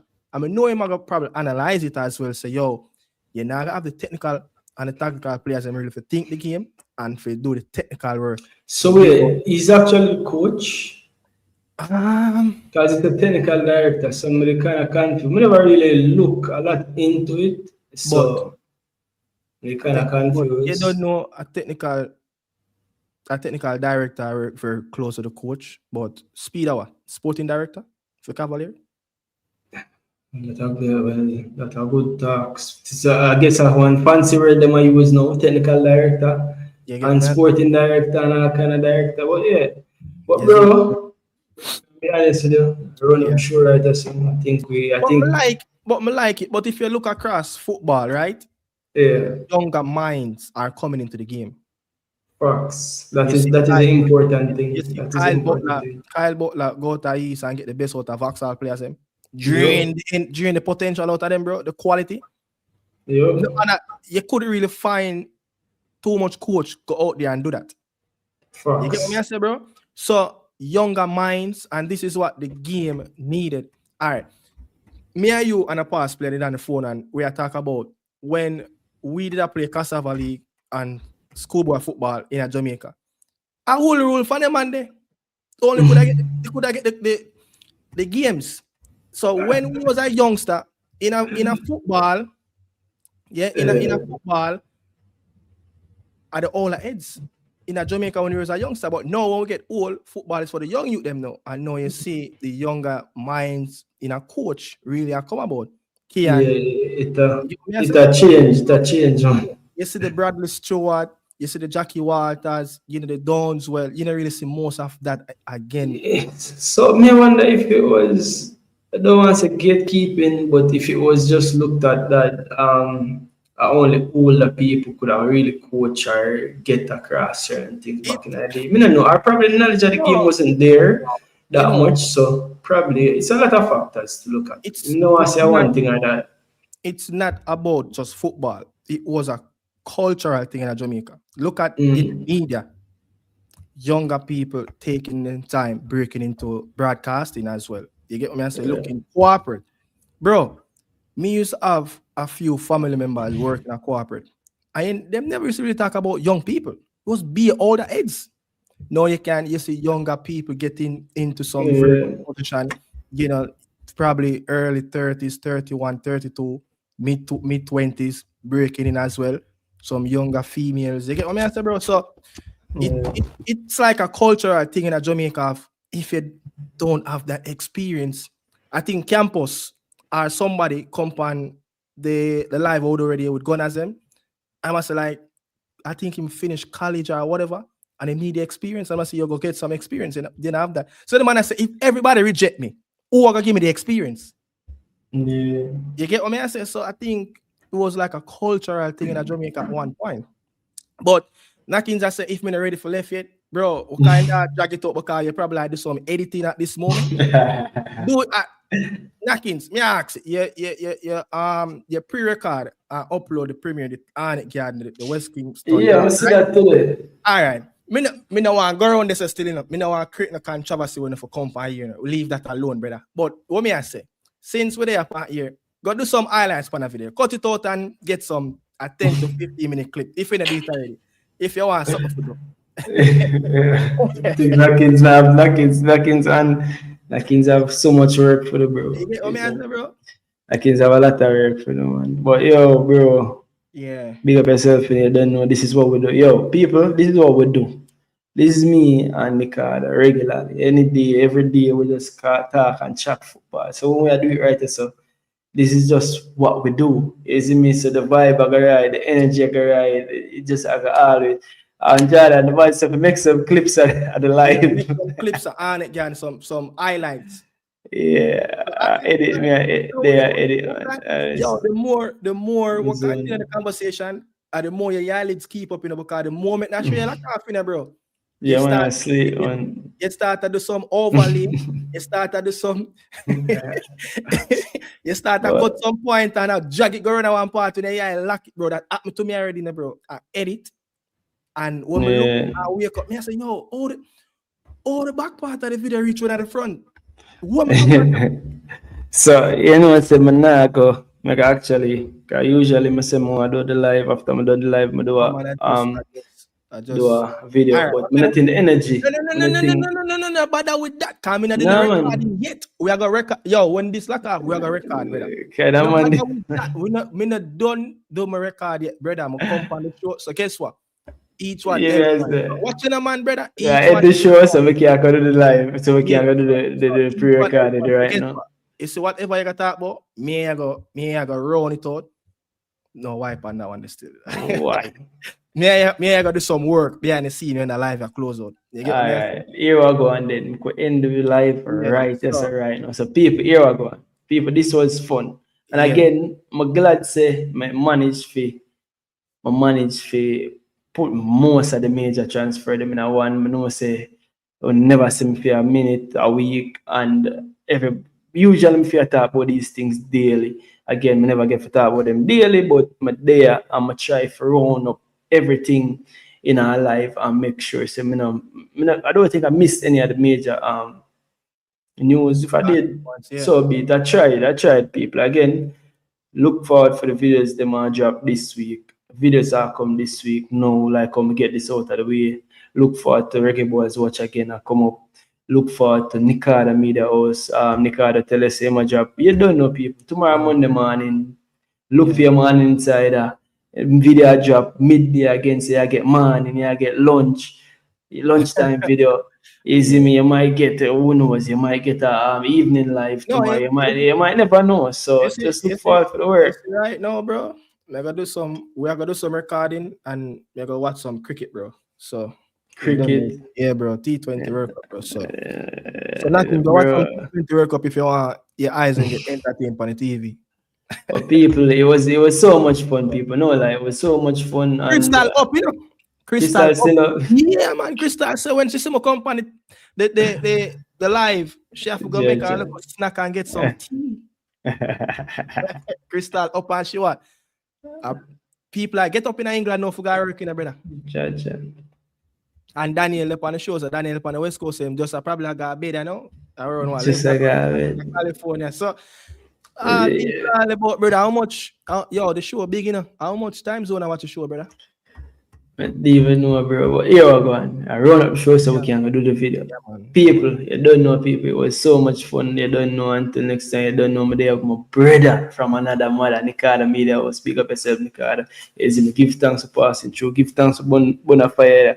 You know, somebody is for drop the link and I know the reason I go between me. So when nobody drop the link, I take a worse. I drop a 4-hour show me that end up do if I drop the link tonight. Dan come on the show, brother. No, Dan some for drop the link all along. Dan big up yourself, my bro. Earlier show me drop the link earlier and then we burn a vibe. Cause me a day back. Promise you, me a day back before the week done. No, I lie. Don't know me I do a live. Probably weekend me do a live. Probably Friday or Saturday me do a live. Probably Friday or Saturday do the next time because I don't want to do live them during the week.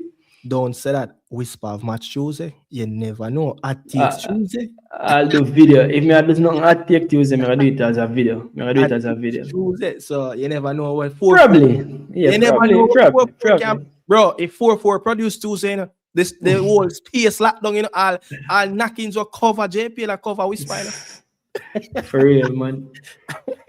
I take Tuesday, yeah, man. I bring back the I take Tuesday. I take Tuesday for real. Jordan, I pray me for that. For now, I take Tuesday. I'm alright. I can bring back I take Tuesday, but I can do it earlier. I can't do the late night show them because I have work next morning to affect my productivity. So I find a balance. I can't go do the late night show. I'll know if I got work tomorrow, it'll be very difficult. The good thing is I get some rest early in the day. So yeah. You don't know, bro. As I say, Art of Love, you get me and say it's always a pleasure. I gotta do some right behind the scene, you know. For have you on the show, bro. It's a minute when I do this. You get me and say we need to start. If I even the Friday show that we did for do, we need to find a way to get back the vibe there. You don't know, you see the energy between two content creators. The more content creators need to do this as well, bro. We talk about this as well. We're gonna talk about it, isn't it? But people until next time, you don't know people. You don't know it's a boy King, Nikada Media House. Big up on yourself. It was a pleasure. Big up Talawa for still up in the early. Big up Talawa. Big up Jordan. We're there with the whole night. Big up Talawa. What time now, Talawa? What time? Big up Sports on the Ball there. Big up yourself. Sports on the Ball. Big up yourself. A whole lot of people there, bomb the day all time. We do give a beer. News and education and all there. There's him Christopher Lawrence. Big up everybody with the day since now. Big up on yourself, people. Until next time, I don't know it's a boy King. Wow, good take. When ballpreetv, big them up. Yes, sir. When it case for me, big up ballpreetv. Like, share, subscribe. You don't know about TV, we pick up, you don't know. Boom! I go on ballpreetv, you don't know how to take. Pick up yourself every time. Like, share, and subscribe to ballpreetv. And we tell them, say, ballpreetv, and we tell them Thursday is nothing. Zoom in for the diamond then. Oh, Give shit. me this everything. Obey your image, I will make them know. I've seen enough TV before, but I've never seen a TV like this. I've seen enough station before, ballpreetv, the one you top the list. Room! Shizzle for cheesy. I didn't know big enough ballpreetv would be so easy. Kaboom! Room! Sham! Kaboom!